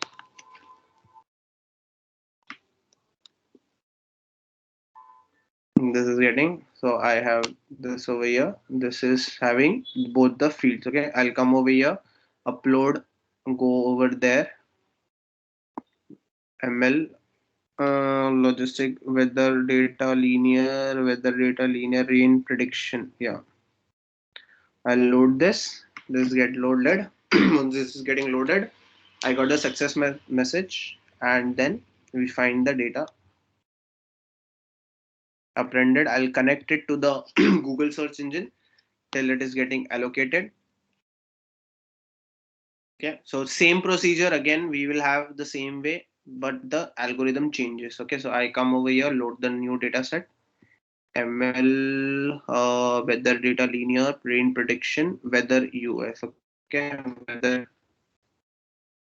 So this is the weather data that we will be loading.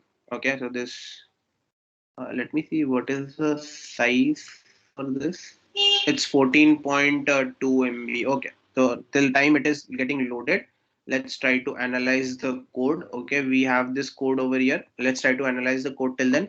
So again, we have same import numpy pandas and pd with the alias name. I'm importing the data set of Australia, weather australia.csv, splitting it into, again, I'll not waste much time. Directly we'll split it into ilog. So I'm giving what, see, this is the, people don't get confused, it will select all the rows and all the columns. Okay, all the rows and all the rows over there, and you have to print just this number of columns from the index point of view. Why? Because I've taken index location iloc, and the same thing we will be giving, and we are taking just the last one. Okay, so we will take last one, which is -1, which is the last column, as y. Okay, I'll print x, it is printing over x. Y is yes no, and there are some nan values. Okay, then we will reshape it. Okay, so I have purposely taken a data, because if we have missing values also, the algorithm will work properly in that. Okay, so in that case we have considered such things. Okay, half of the data is loaded. Good, we are in good progress. So dealing with invalid data, so here what we'll do is we'll try to treat the missing values. So for that, what I'll do, you have to impute.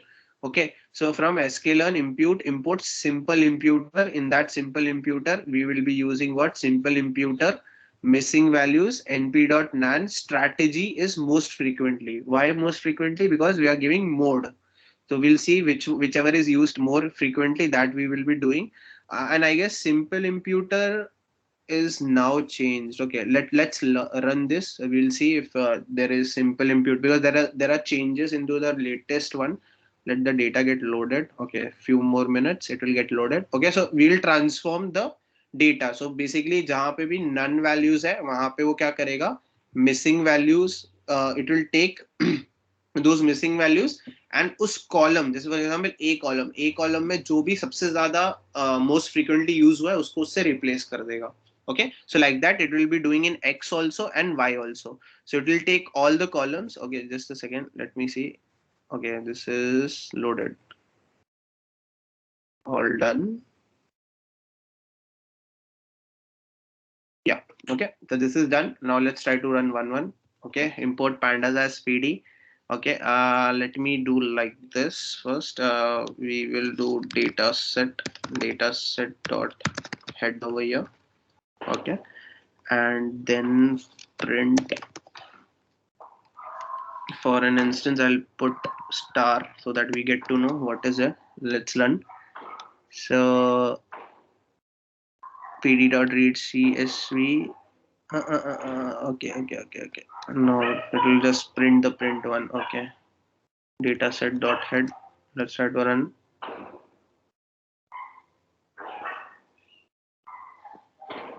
Just a second.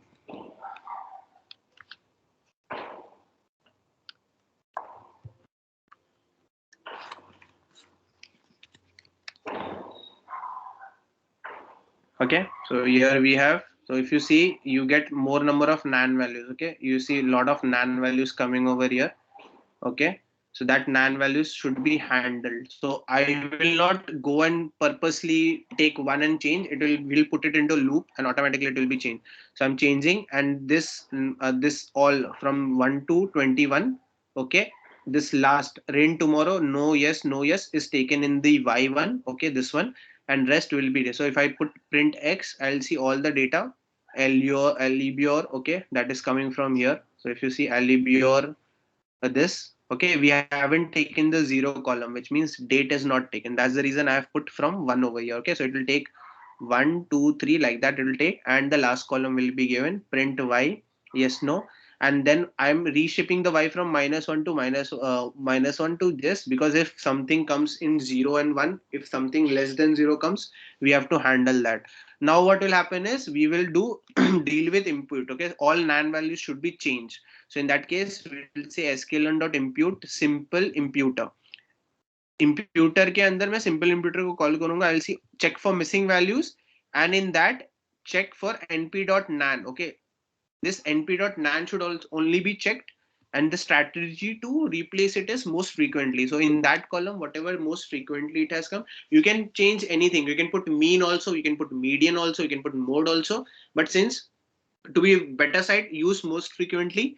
Okay, x imputer, it will take imputer, it will fit and then transform. That means it will check and then transform it. Okay, and put on x and y. Let's try to run this. I hope this should run properly. Yeah, okay. So if now if we print x, there will be no none values. Okay, and then if you see y, it will have no none values now. Okay, so this is on the fly, they have changed this. Okay, so there is no none values right now. If you see no no no, okay, over here it will try to give all. Okay, and now if you are saying here print y, you are having nan over here, you are having nothing, no. Okay, there it has played. So encoding should be done. So basically encoding is like we'll try to identify how many columns are object level over here, and based on that we will try to identify. So if you see 0 4 6 7 -1 and -1, so these are all object. Okay, so how to get that is we try to do it's data set, right? So data set dot info. Once we do info, automatically we try to get, and it will print see object object object over here, and then 4. So 1 2 3 4 5 6 objects are there, and those things will be replaced from here. So basically this is replacing from x. So inside x, how many are there? So 0th column, 4th column, 6th column, 7th column, -1.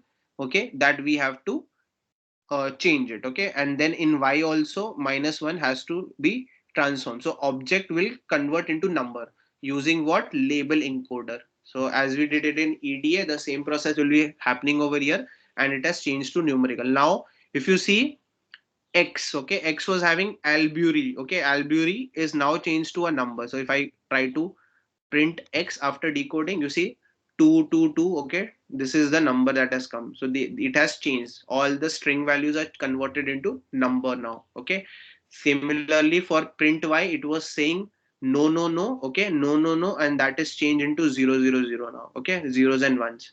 Okay, and then we see we change it from int to float, because if we are changing it, we have to put float values. Okay, then we'll do feature scaling. Now feature scaling means what?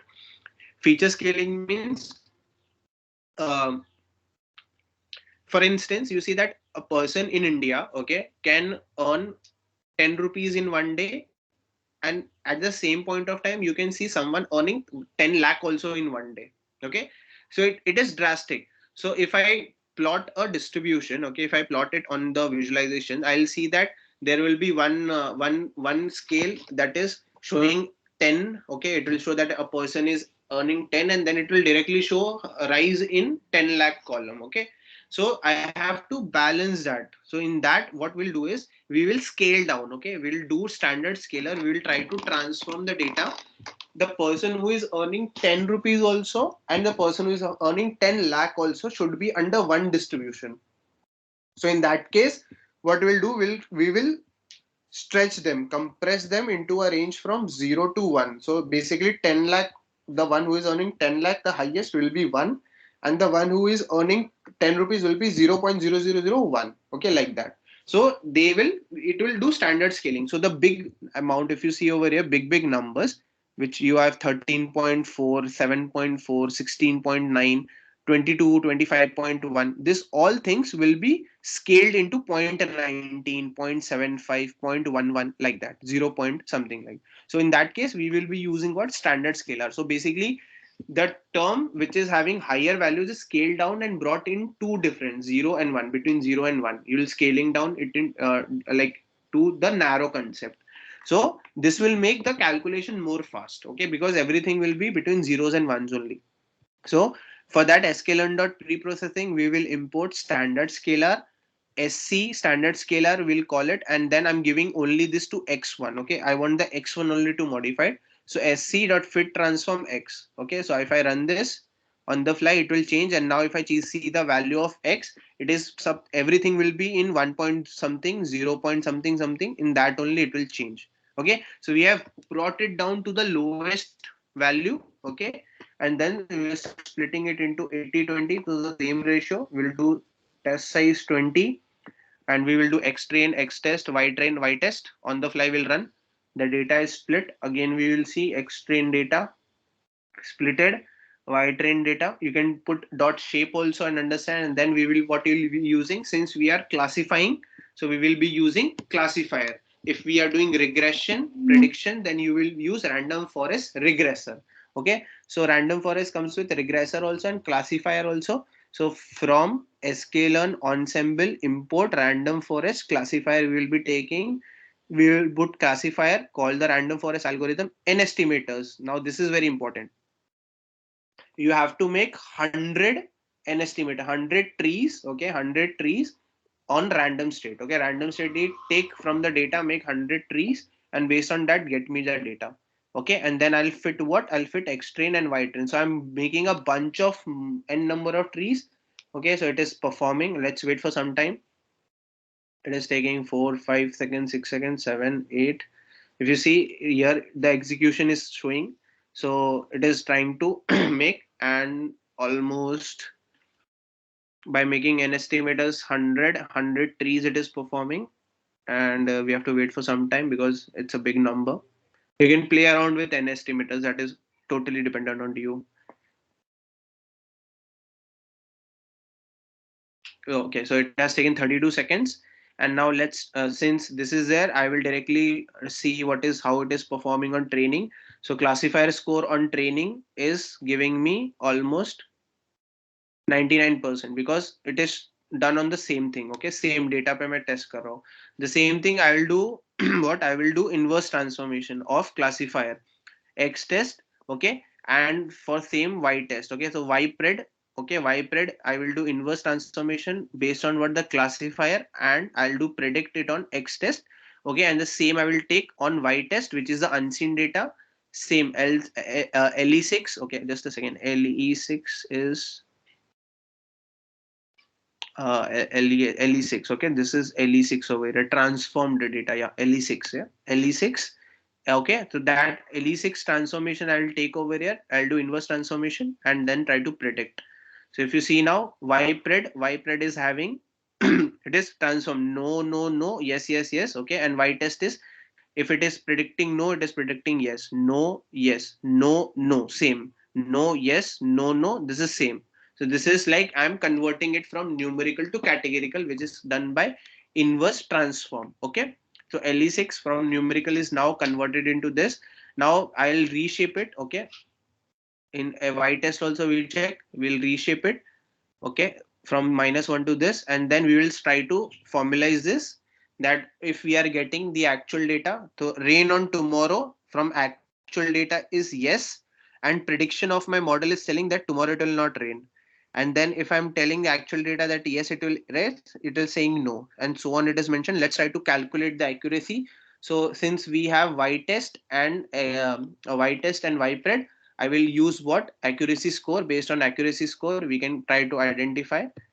from y test and y predict. So 85%, that 85% times it is getting accuracy, that whether the model is the model which is predicting that tomorrow it will rain or not is 85%, and it is good score to take on.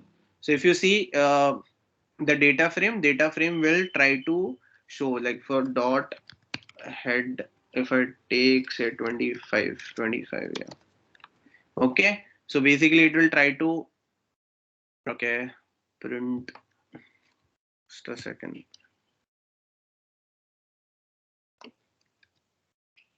Sorry, spelling mistake. Yeah, data frame dot head, it will see yes, no, yes, no, yes, no. So major stake of the times you will see from here that there is right predictions that are made, no, no, no, yes, and there is one no, then you will see like that. Okay, so 85% times it is making good prediction. So this is how, by building 100 trees you are getting this. You can again play around with this. Let's divide it into 50. Let's make it 50 only. We'll make it run again. Okay, and we'll see the accuracy score. So it took 32 seconds for the last 100 decision trees to make. We have made it 50%. Let's try to understand from 50%. 16 seconds. See, 16 seconds it took. And we have n classifier. It is predicting how much score? 99 only. And if you see, run everything. Okay. Invalid literal base. Okay, literal base is yes. One thing. Okay, open. Okay, this is already transformed. Okay, so we have to run all, because that is already transformed. So from the start we have to run.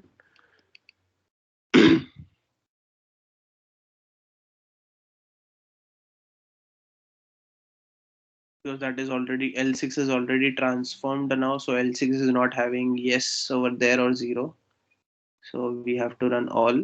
Okay, yes, no, and then the accuracy that we are getting is 85.8517 now. Okay, so it depends on you how much you want to keep changing. Say I decrease it to say 5 only. Okay, now say runtime run all. Let's try to see what is the accuracy, but I guess accuracy will come good because the model is already learned from 100.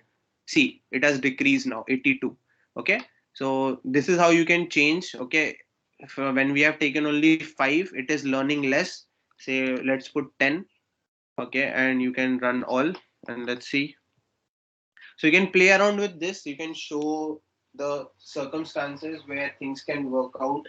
Okay, always see 84%. Okay, so there is no major change. Okay, you can run multiple models. Say you're running 100 and you're getting 85.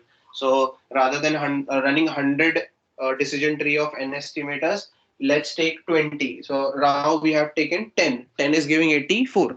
Okay, and 50 was giving me how much? 50 was giving me 85. Okay, so I'll put it over here, say 20. Let's put it 20. Go to here, run all. My experiment is working fine. Let's come over here and see what the accuracy it is giving. So why I'm telling you can do this is hyperparameter tuning, because you can save the cost. See 20 किया तो 8466 हो गया. So to achieve 85 in less number of trees, let's put it 30. Okay, अब वो 85 touch कर लेगा, because मेरा 185 दिखा रहा है and I want to get it in less cost. मेरा run time कम होना चाहिए. That I'm trying to optimize. This is called hyperparameter tuning.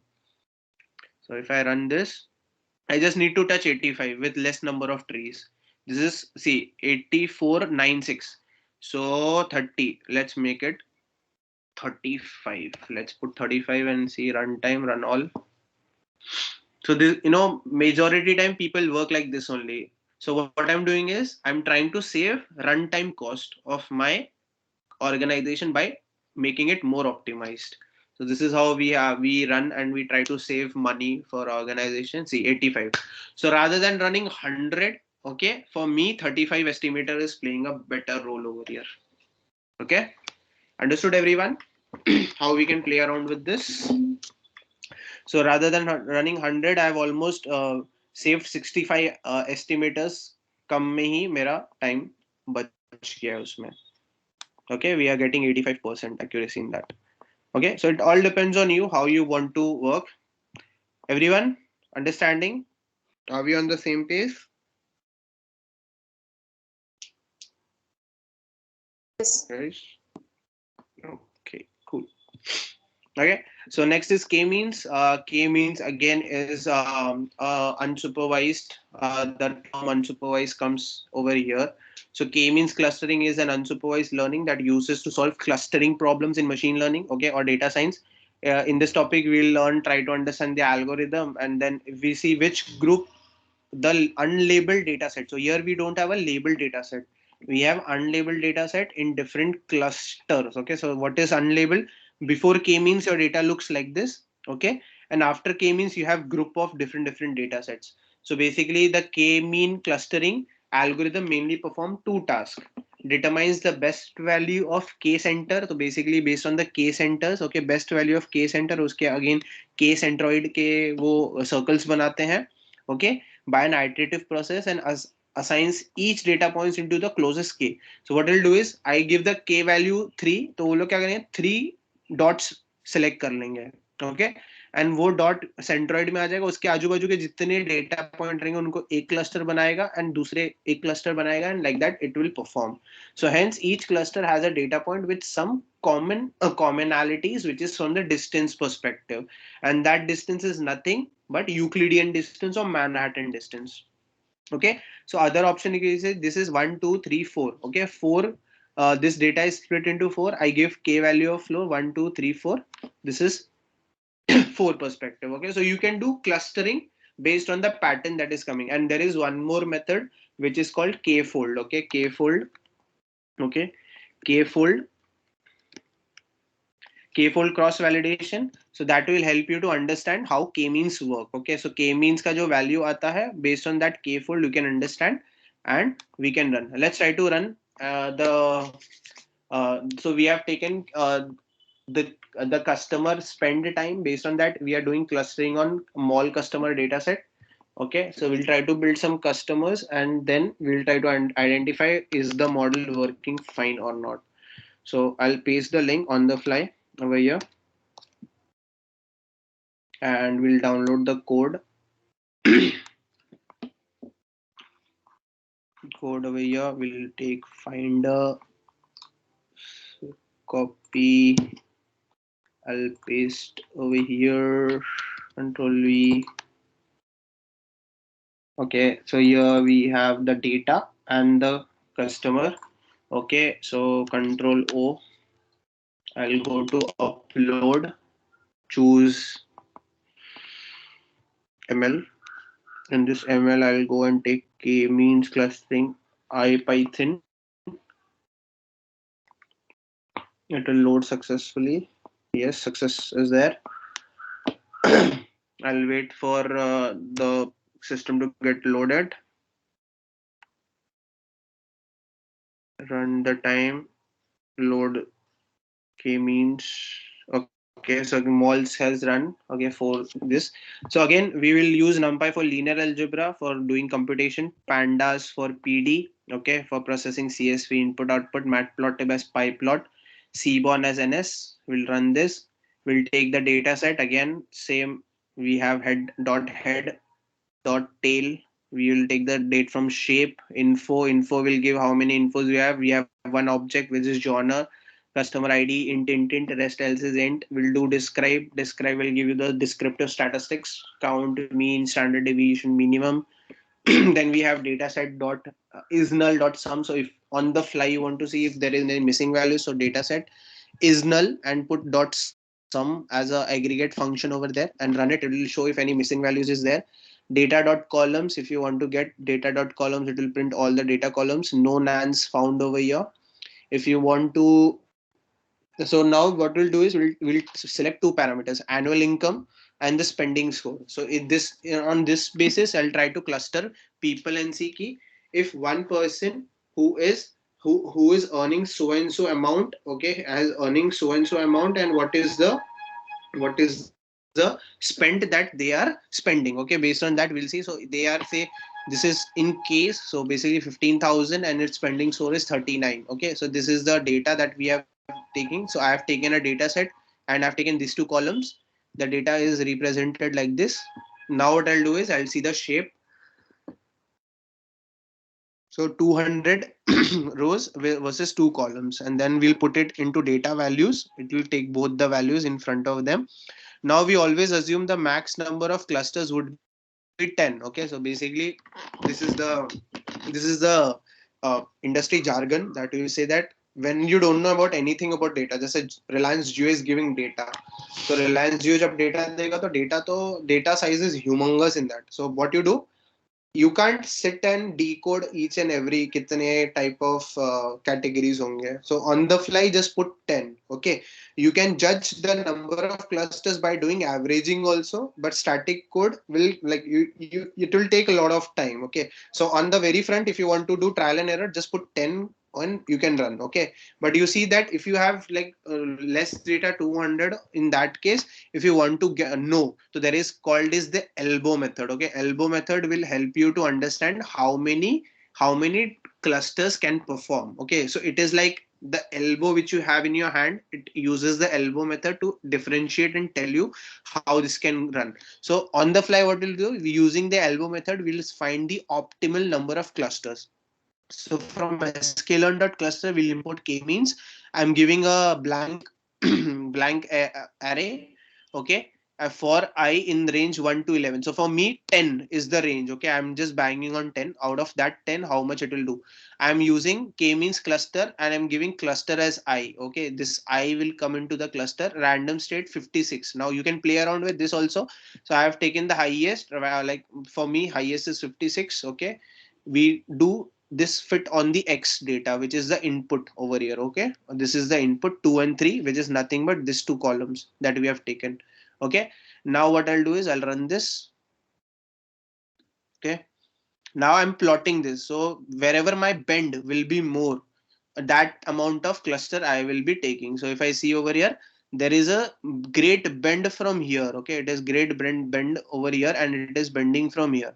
So you can say that the more number of bend, okay, and then it is straight going over here, is near about what, 5. Okay, it is coming decreasing here and it is decreasing here, it decreased here, and after that from here it has become stable, it is not decreasing more. So my elbow turn is somewhat here. Okay, properly 4 to 6 in between, so 5.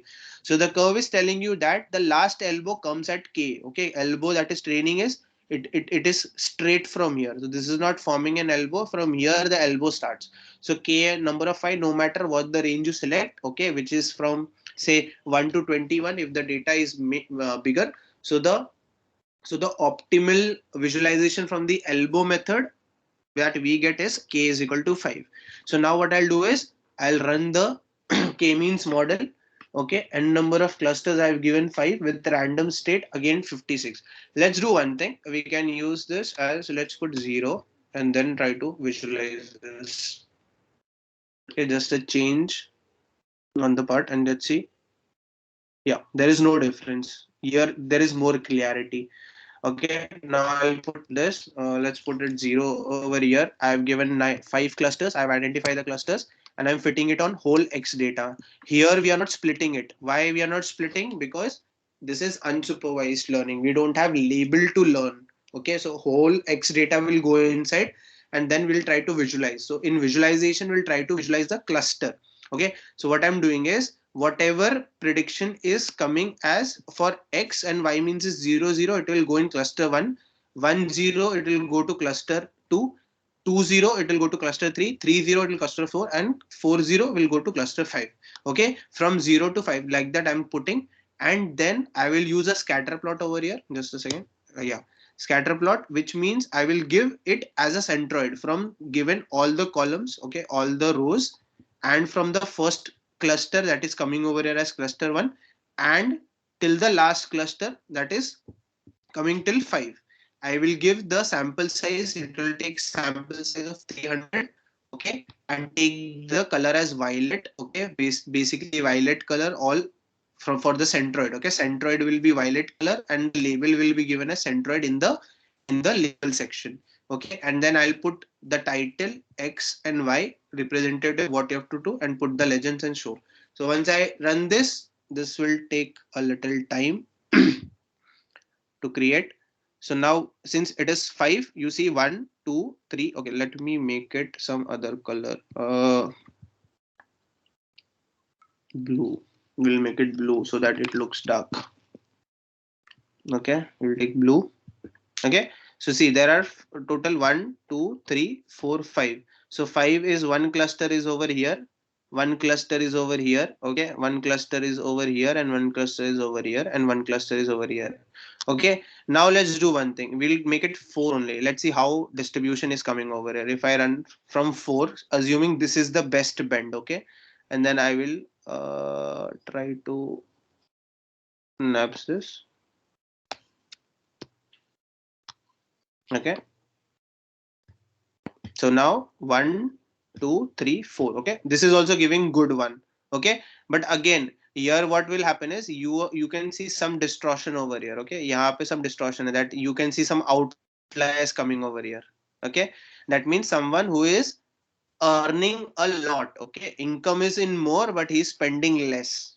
Okay, so spending score is less, earning more but spending less. So यहाँ पे ये होगा. So that means 5 is the right.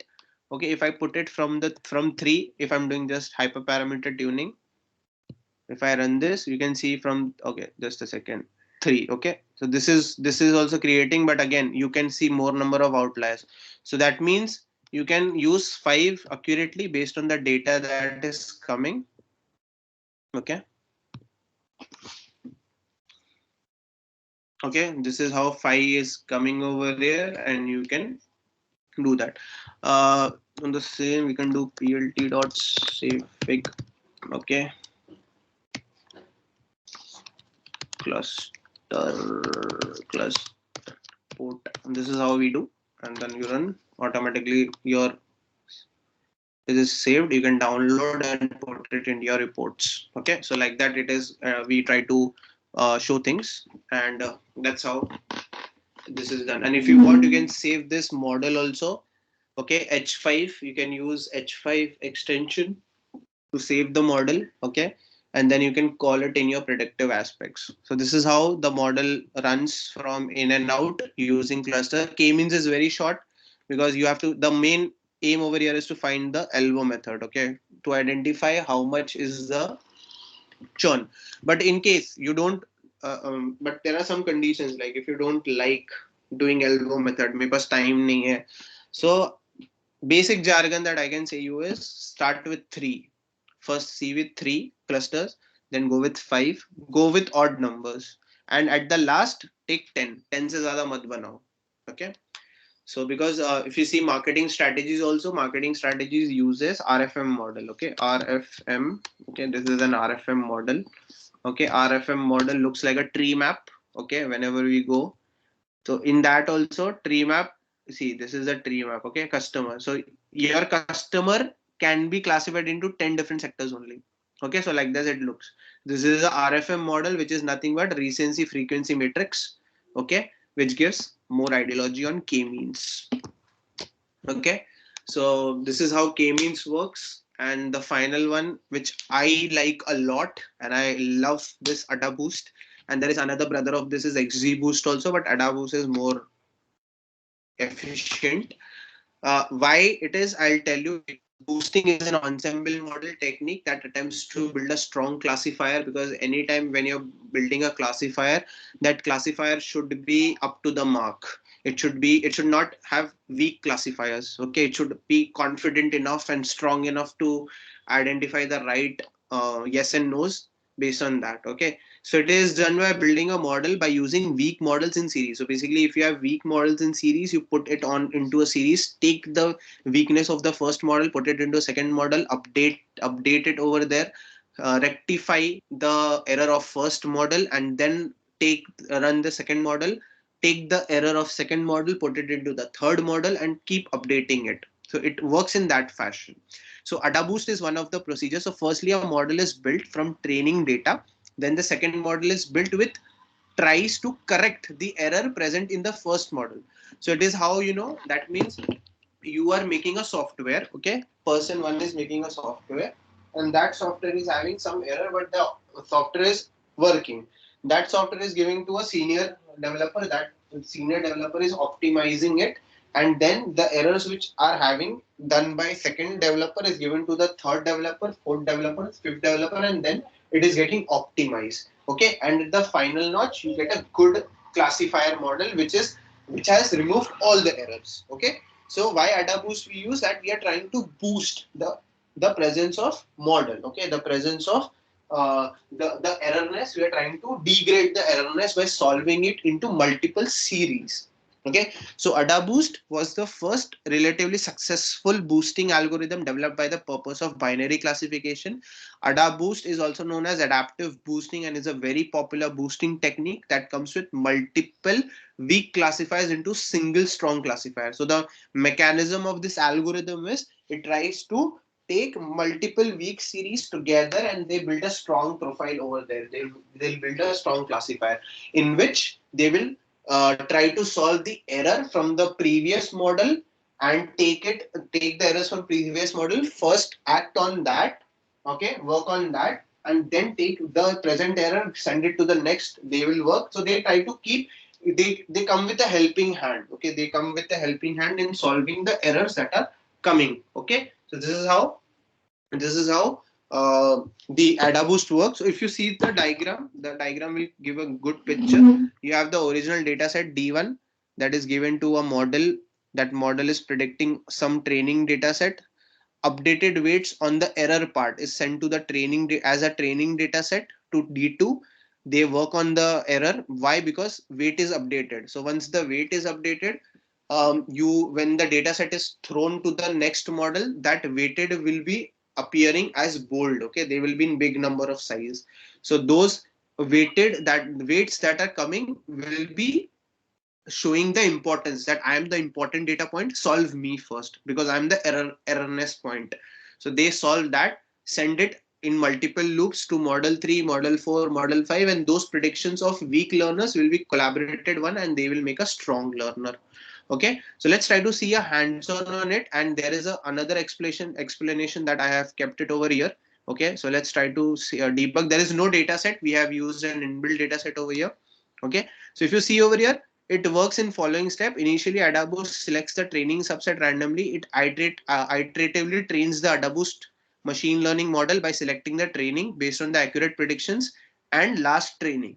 It assigns higher weights to wrong classified observation. तो जो गलत observation classified हुआ है उसका ना weight बढ़ा देंगे, which means they are adding more number to it. Okay, तो वो बड़ा number दिखने लगेगा. तो जब नया मॉडल आएगा तो नए मॉडल को पता रहेगा कि जो भी बड़ा number दिखेगा that will be more weights, and then they have to solve that. Okay, the more accurate classifier with high will get high weight. Okay, the more accurate will high weight. This process iterates until the complete training data fits without any error or until reach to the specific maximum number of estimators. Okay, so it will keep running with more number of estimators, and then to classify they will perform a voting structure.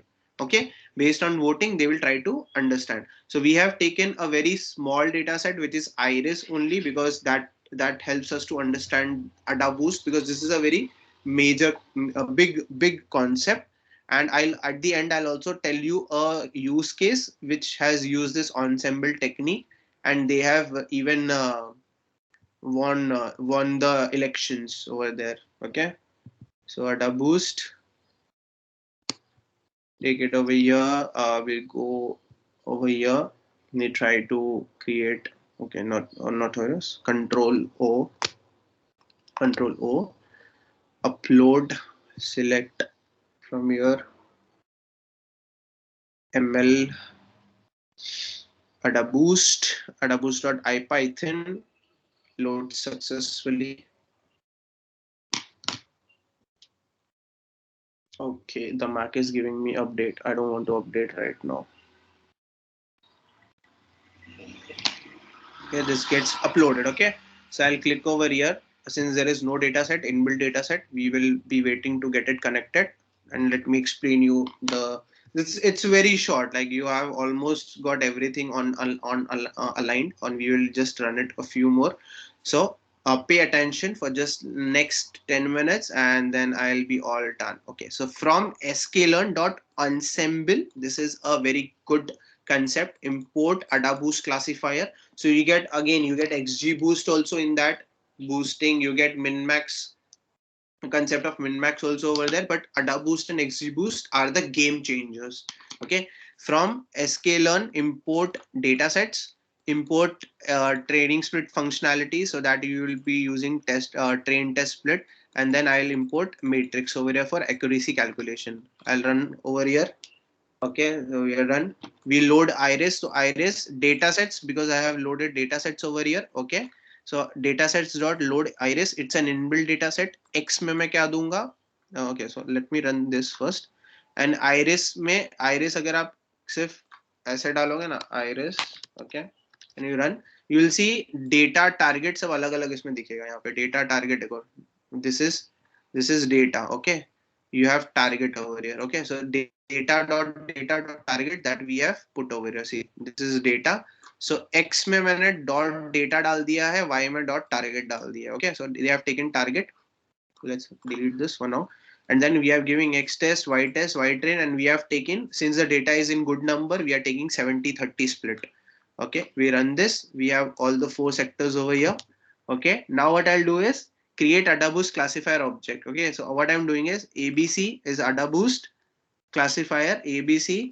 I'm giving n estimators as 50. Okay, let's try to put 50, and learning rate will be 1. So it should learn from the first. Okay, and pass on it to other estimators. Okay, तो 50 trees बनाएंगे और start करेंगे first tree से. Train AdaBoost classifier. So I have the model abc.fit xtrain and ytrain. I'm giving all the tests, and then on the fly I'm checking the model also whether it is predicting or not. So ये दो step में एक ही step में कर रहा हूँ यहाँ पे. Let's train with x test. It is run. So if you see, it took literally 0 seconds to train. Okay, the most important parameter is base estimator over here, and estimators and learning rate. Okay, about classifier. So base estimator, it is a weak learner used to train the model. Okay, but we are not using base estimator. N estimator is number of weak learners to train iteratively. So 50 different models we will be making so that it can learn. Okay, and n rate is the contributes to the weight. Okay, it will try to apply weight from the first one, and it will go by default and keep increasing. So print will check the accuracy by using what? Y test and ypred, because ypred we have trained over here. So let's try to run and see what is the accuracy. So it's giving 0.93. Okay, and then we'll use different base learners. Okay, so same thing we are doing.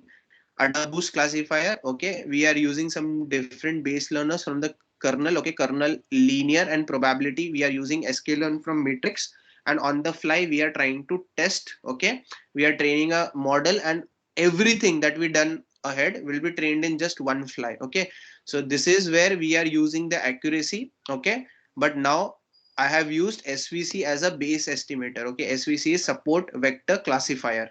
Okay, you can try ML as a base estimator if it accepts the same weight as decision tree or support vector. So support vector machine, okay, SVM has a classifier which is called as SVC. So I am using the metric of what? Probability, it is true, and kernel is linear. So you should give me a linear approach rather than a non-linear aspect. Okay, so I want a straight line that will classify both over here. Okay, in the section. So I'm creating that. Okay, AdaBoost with 50 estimators base, and I in first I've got 93. Now I'm adding SVC and creating and giving it a rule. I'm giving a rule that a kernel should go linear. There should be a straight line only on which you have to divide the different parts. Okay, classification. Create an AdaBoost classifier. I've given an estimator. Base estimator कह दिया SVC. Base estimator, what it is? Base estimator is the weak learner used to model. It uses decision tree classifier or a default weak learner training purpose. So training purpose will be taken from SVM. It will try to understand basic patterns from it, and based on those patterns, it will try to give. And the learning rate is 1 from the start. I'll fit the model, predict, and check the accuracy based on Y test and ypred. Let's try to run it in one scale using support vector. See, again it is giving 93 only. Okay, now let's run it run all. Let's try to see. So you see here 95 and here it is giving 93. Okay. So the same thing is happening. We'll do one thing. We'll try to change the n estimated learners. Okay. Let's try to take 10. Okay. And here also we'll put 10. Let's see the difference. Runtime run all. See 95 only and 90. So instead, see, this is overfitted model now. Yeah. See, accuracy is 1. This is overfitting now. Okay. Why overfitting? Because it is taking learning from here also. Okay. Let's do one thing. Let's make it 5 now. Let's decrease it more. If this is creating a problem for us, we'll make it 5. Okay. It will take 5 estimators. 5 में से ही learn करें. Let's keep this as 10 and let's see. Okay, so see, it has decreased now. Okay, वो 1 दिखा रहा था उसी चीज के लिए, यहाँ पे 95 आ गया and it has come again. Okay, let me make this also 5. Let's see, it is runtime taking. See, so it is getting the same. It is learning from the previous model only. You see, this is also overfitted now. Okay, so we can do trial and error. Let's make it for a bigger one now. An estimators, say I take 200. And we will give here 100 only. Let's take if it is getting more time to train. So you can run like this and check.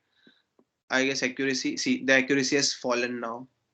Okay, 64 and here it is 68. Okay, so you should not. Okay, see the difference. Okay, यहाँ पे मैंने double रखा है और वो 64 आ रहा है. यहाँ पे मैंने उसका half रखा तो 68 है. Let's try to train 100 on the fly using both 100. Okay. So you should also not give much bigger number because it will then affect. See, 100 पे 93 दे दिया है, यहाँ पे भी 64. See, it is not performing well. Now what I'll do is I'll make it 50 again and let's see if it is doing well in 50. Same 100 and SVC it is, see, 97. It is increased. Okay, and here it is 97. So this is how you can play around. You can save the time by doing little hyper optimization.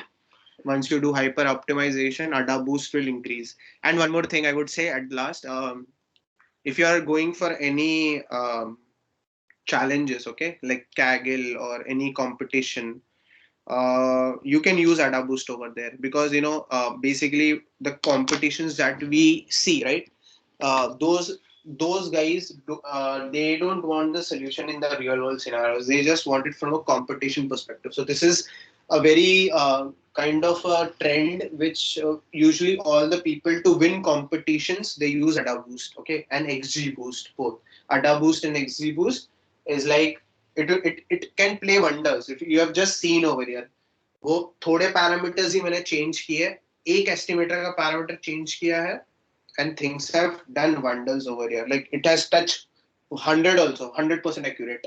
And थोड़ा सा change किया, कम किया तो ये हो गया, ज्यादा उसको ट्रेन कर दिया तो 100% दिखाएगा. Okay, so it takes less number of time. Okay, if you see last time हमने 100 n estimators run किया था random forest में.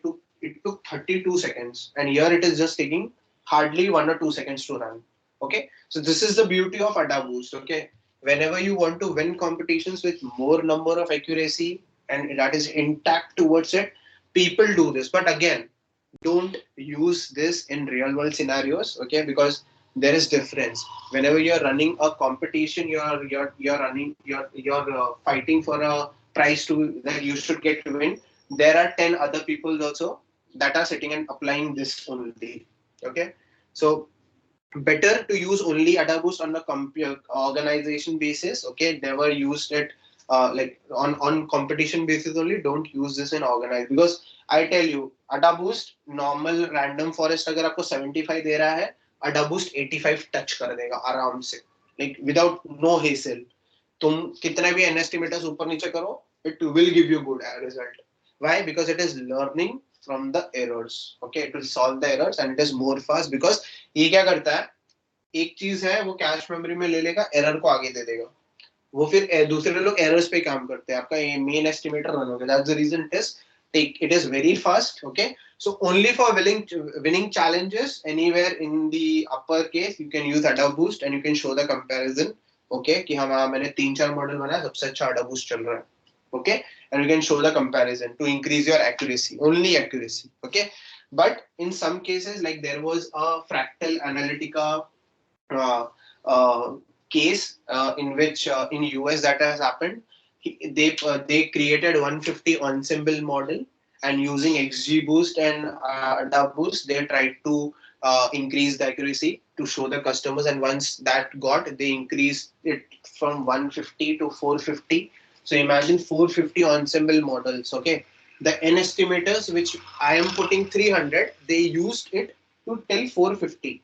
So they created 450 different ensemble models using both combination of ADA boost and XG boost, and they came up to write campaign. So how did the campaign run? Okay, so they created clusters. Okay, clusters में कैसे मालूम है? वो लोग ने clusters ऐसे बनाए classifiers के कि they were accurately classifying. Say suppose I take it over here. Okay, so for example there are two people. Say person A and person B. I'll not take anyone's names since this is getting recorded. Person A and person B. Okay, so they are opting for election. So just keep that mindset over there. Okay, how did they did the marketing campaign, and using this ADA boost ensemble model they changed the game. And how the game changes, you can again go and read this. This is freely available on internet, and there are few channels on YouTube also that they have made a good raising aspects on the same. So how did they do is they tried to like the campaigning went like this. They tried to find out clusters between A and B, the likers of a politician A and the likers of politician B. Okay, now what they did it, once they got this ideology using what Facebook data. Okay, Facebook data, they tried to take the Facebook data and they put by default login. And today also if you go on Facebook, there is a setting, go and search. I will not tell you guys where it is, but you know it has the whole list, what you do on Facebook, what things you like, do you like non-veg, veg. Okay, the things that you don't know about yourself also, that page, that Facebook setting page will show you and let you know more about yourself. Okay, so just go. If you want to prevent your data, go right now, check where it is there. It is in the settings tab. Okay, it will tell everything, like so and so person likes this, he is more into, if you're watching a video which is comedy, so he likes comedy, he'll take that as an interest over there, and it will keep narrating each and everything. Okay, so they took from the Facebook data, try to identify what that person likes, and if he is from the political category, they tried to classify him into political, and which political, then multi classification was done, that this person likes politician A or politician B. And once this group has been made, what how did they try to convert this? Okay, so for example they went the inventor of this model, okay, went taking this as a product. He went to politician A that there is a survey that we did that politician B will be winning, but we can change this attire. He said how?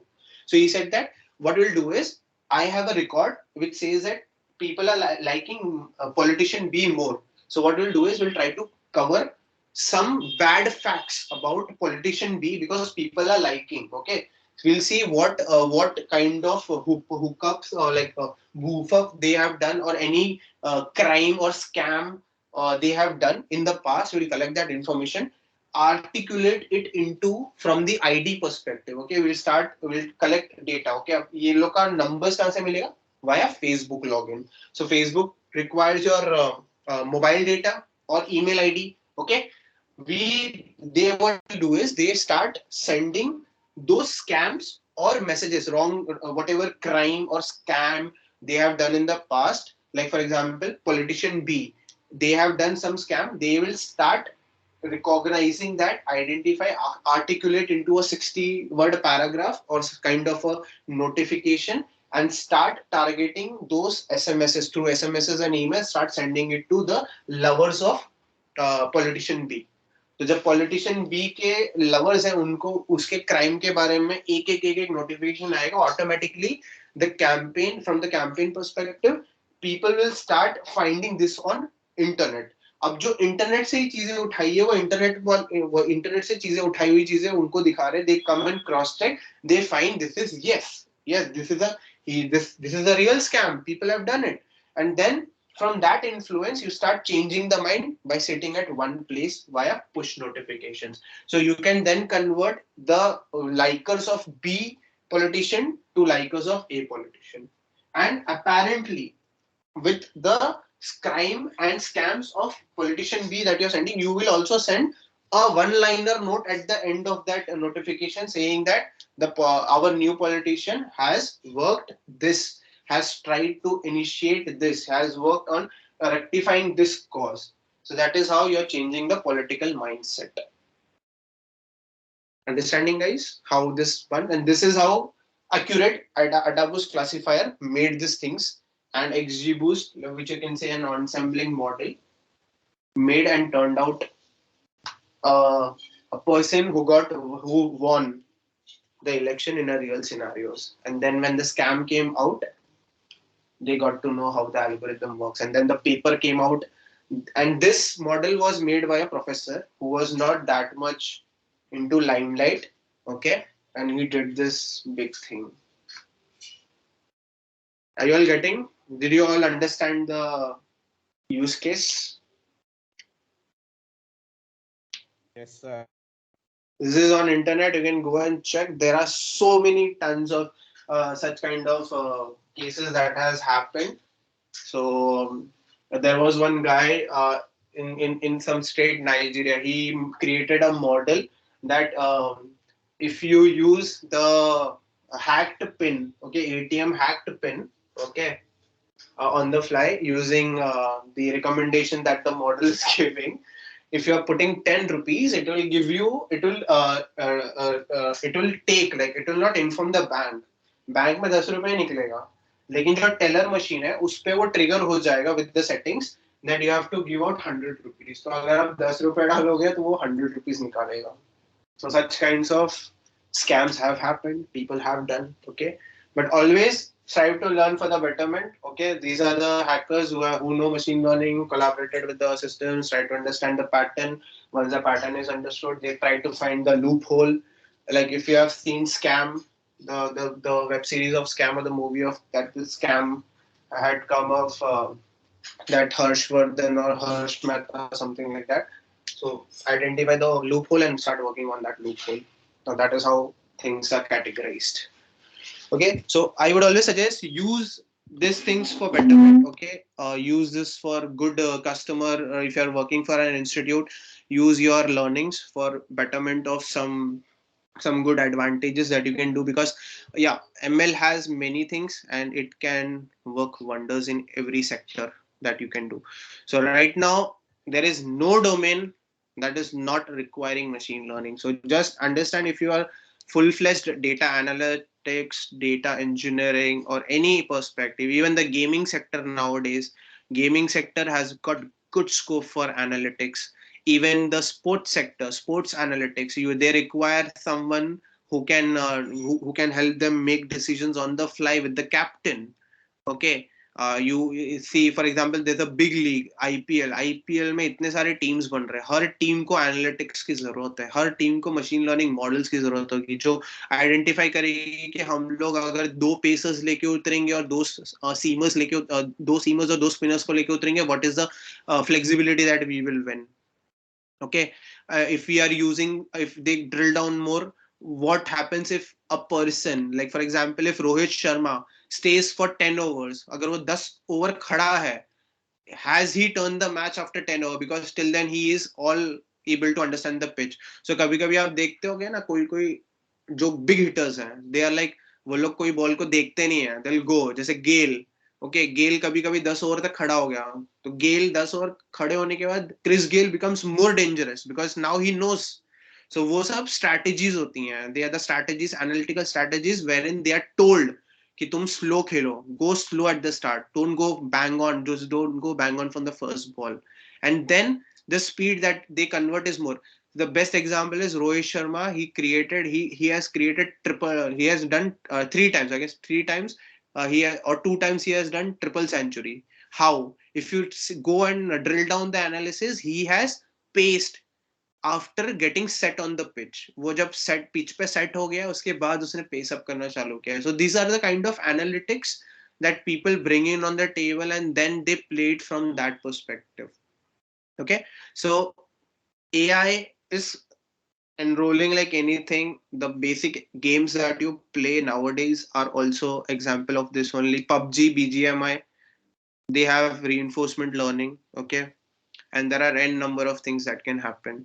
So please stick to it. Try to it's a very big field. Every day you get up you can learn a new thing. That is what my finding, and I'm doing it from last 4 to 5 years. Okay, thank you so much. I take a pause on this. Any questions, I'm open to answer. You can ask me. And on the fly, let me give you the link also for reference, and you can practice. You can also visit my Delta Optimist, and by God's grace, I have also got the Code Architect Award.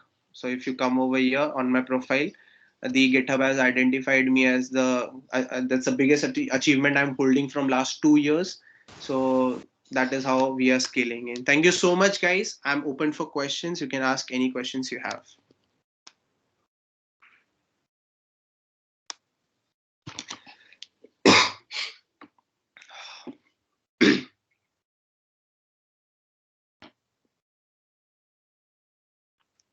Hello, am I audible? Are we having any questions? Yes, sir.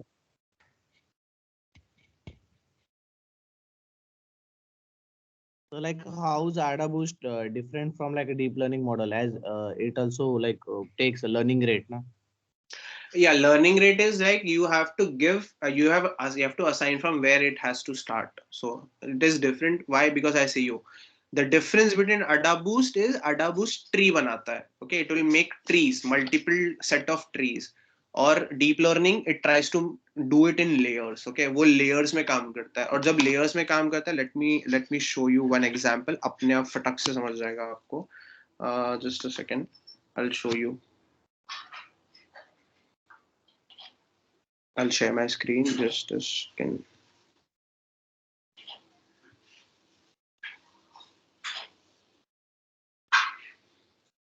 Okay, so if you see, yeah.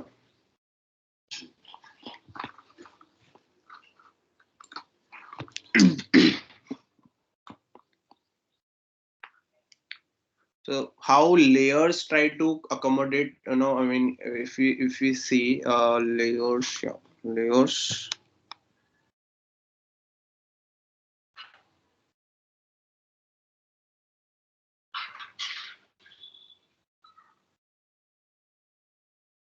Yeah. So basically, deep learning model layer one, it will take pixel values that are detected. Okay. The layer two combining with layer one will identify edges. Once this two is identified, they will combine edges that are identified in layer three, and based on that, they'll identify what are the features of dog after getting the whole knowledge of pixel edges, and then they'll combine at the fast, and then they give the output. Whereas अडाबूस्ट क्या करता है? अडाबूस्ट simply क्या करता है? Simply वो यहाँ का part one का एरर को सॉल्व करता है पार्ट टू में, और फिर अपना मॉडल रन करेगा. फिर अगर कोई एरर आया तो उसको पार्ट थ्री में डालेगा, and like this it gives. So basically it works in a tree structure where in weak learners को वो अपग्रेड करता है. डीप लर्निंग वीक लर्नर्स को अपग्रेड नहीं करता है. They don't upgrade, they work in layers. They identify, अगर हुआ तो बैक प्रोपोगेट करेगा, उसका वेट्स बढ़ेगा, फिर वापस आएगा, थ्रेशोल्ड वैल्यू को उसने एक्सीड किया तो आउटपुट में जाएगा, नहीं तो वापस बैक प्रोपोगेशन आ जाएगा. It will update the weights again and the loop goes on. So this is the difference between ADA boost.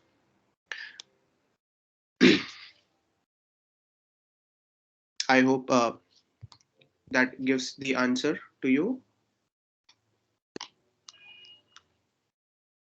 Whoever asked it, sorry, I didn't see your name. Swami Narayan. Yeah, Narayan. Yeah, sure.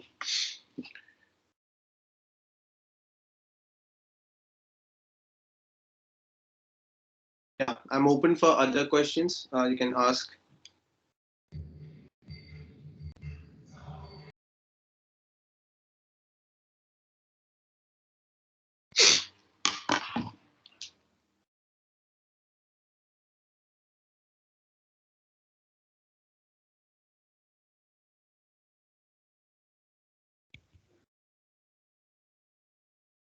So, gratitude can transfer common things into abundance, turn routine jobs into joy, and change ordinary opportunities into blessings. So, today's session has surely helped all of us to understand and get insight into basics of machine learning like EDA, linear regression, logistic regression, random forest, k-means, and AdaBoost. So the most important part was the practical implementation of every topic, which Sir gave. It was a delight have hands on the topics.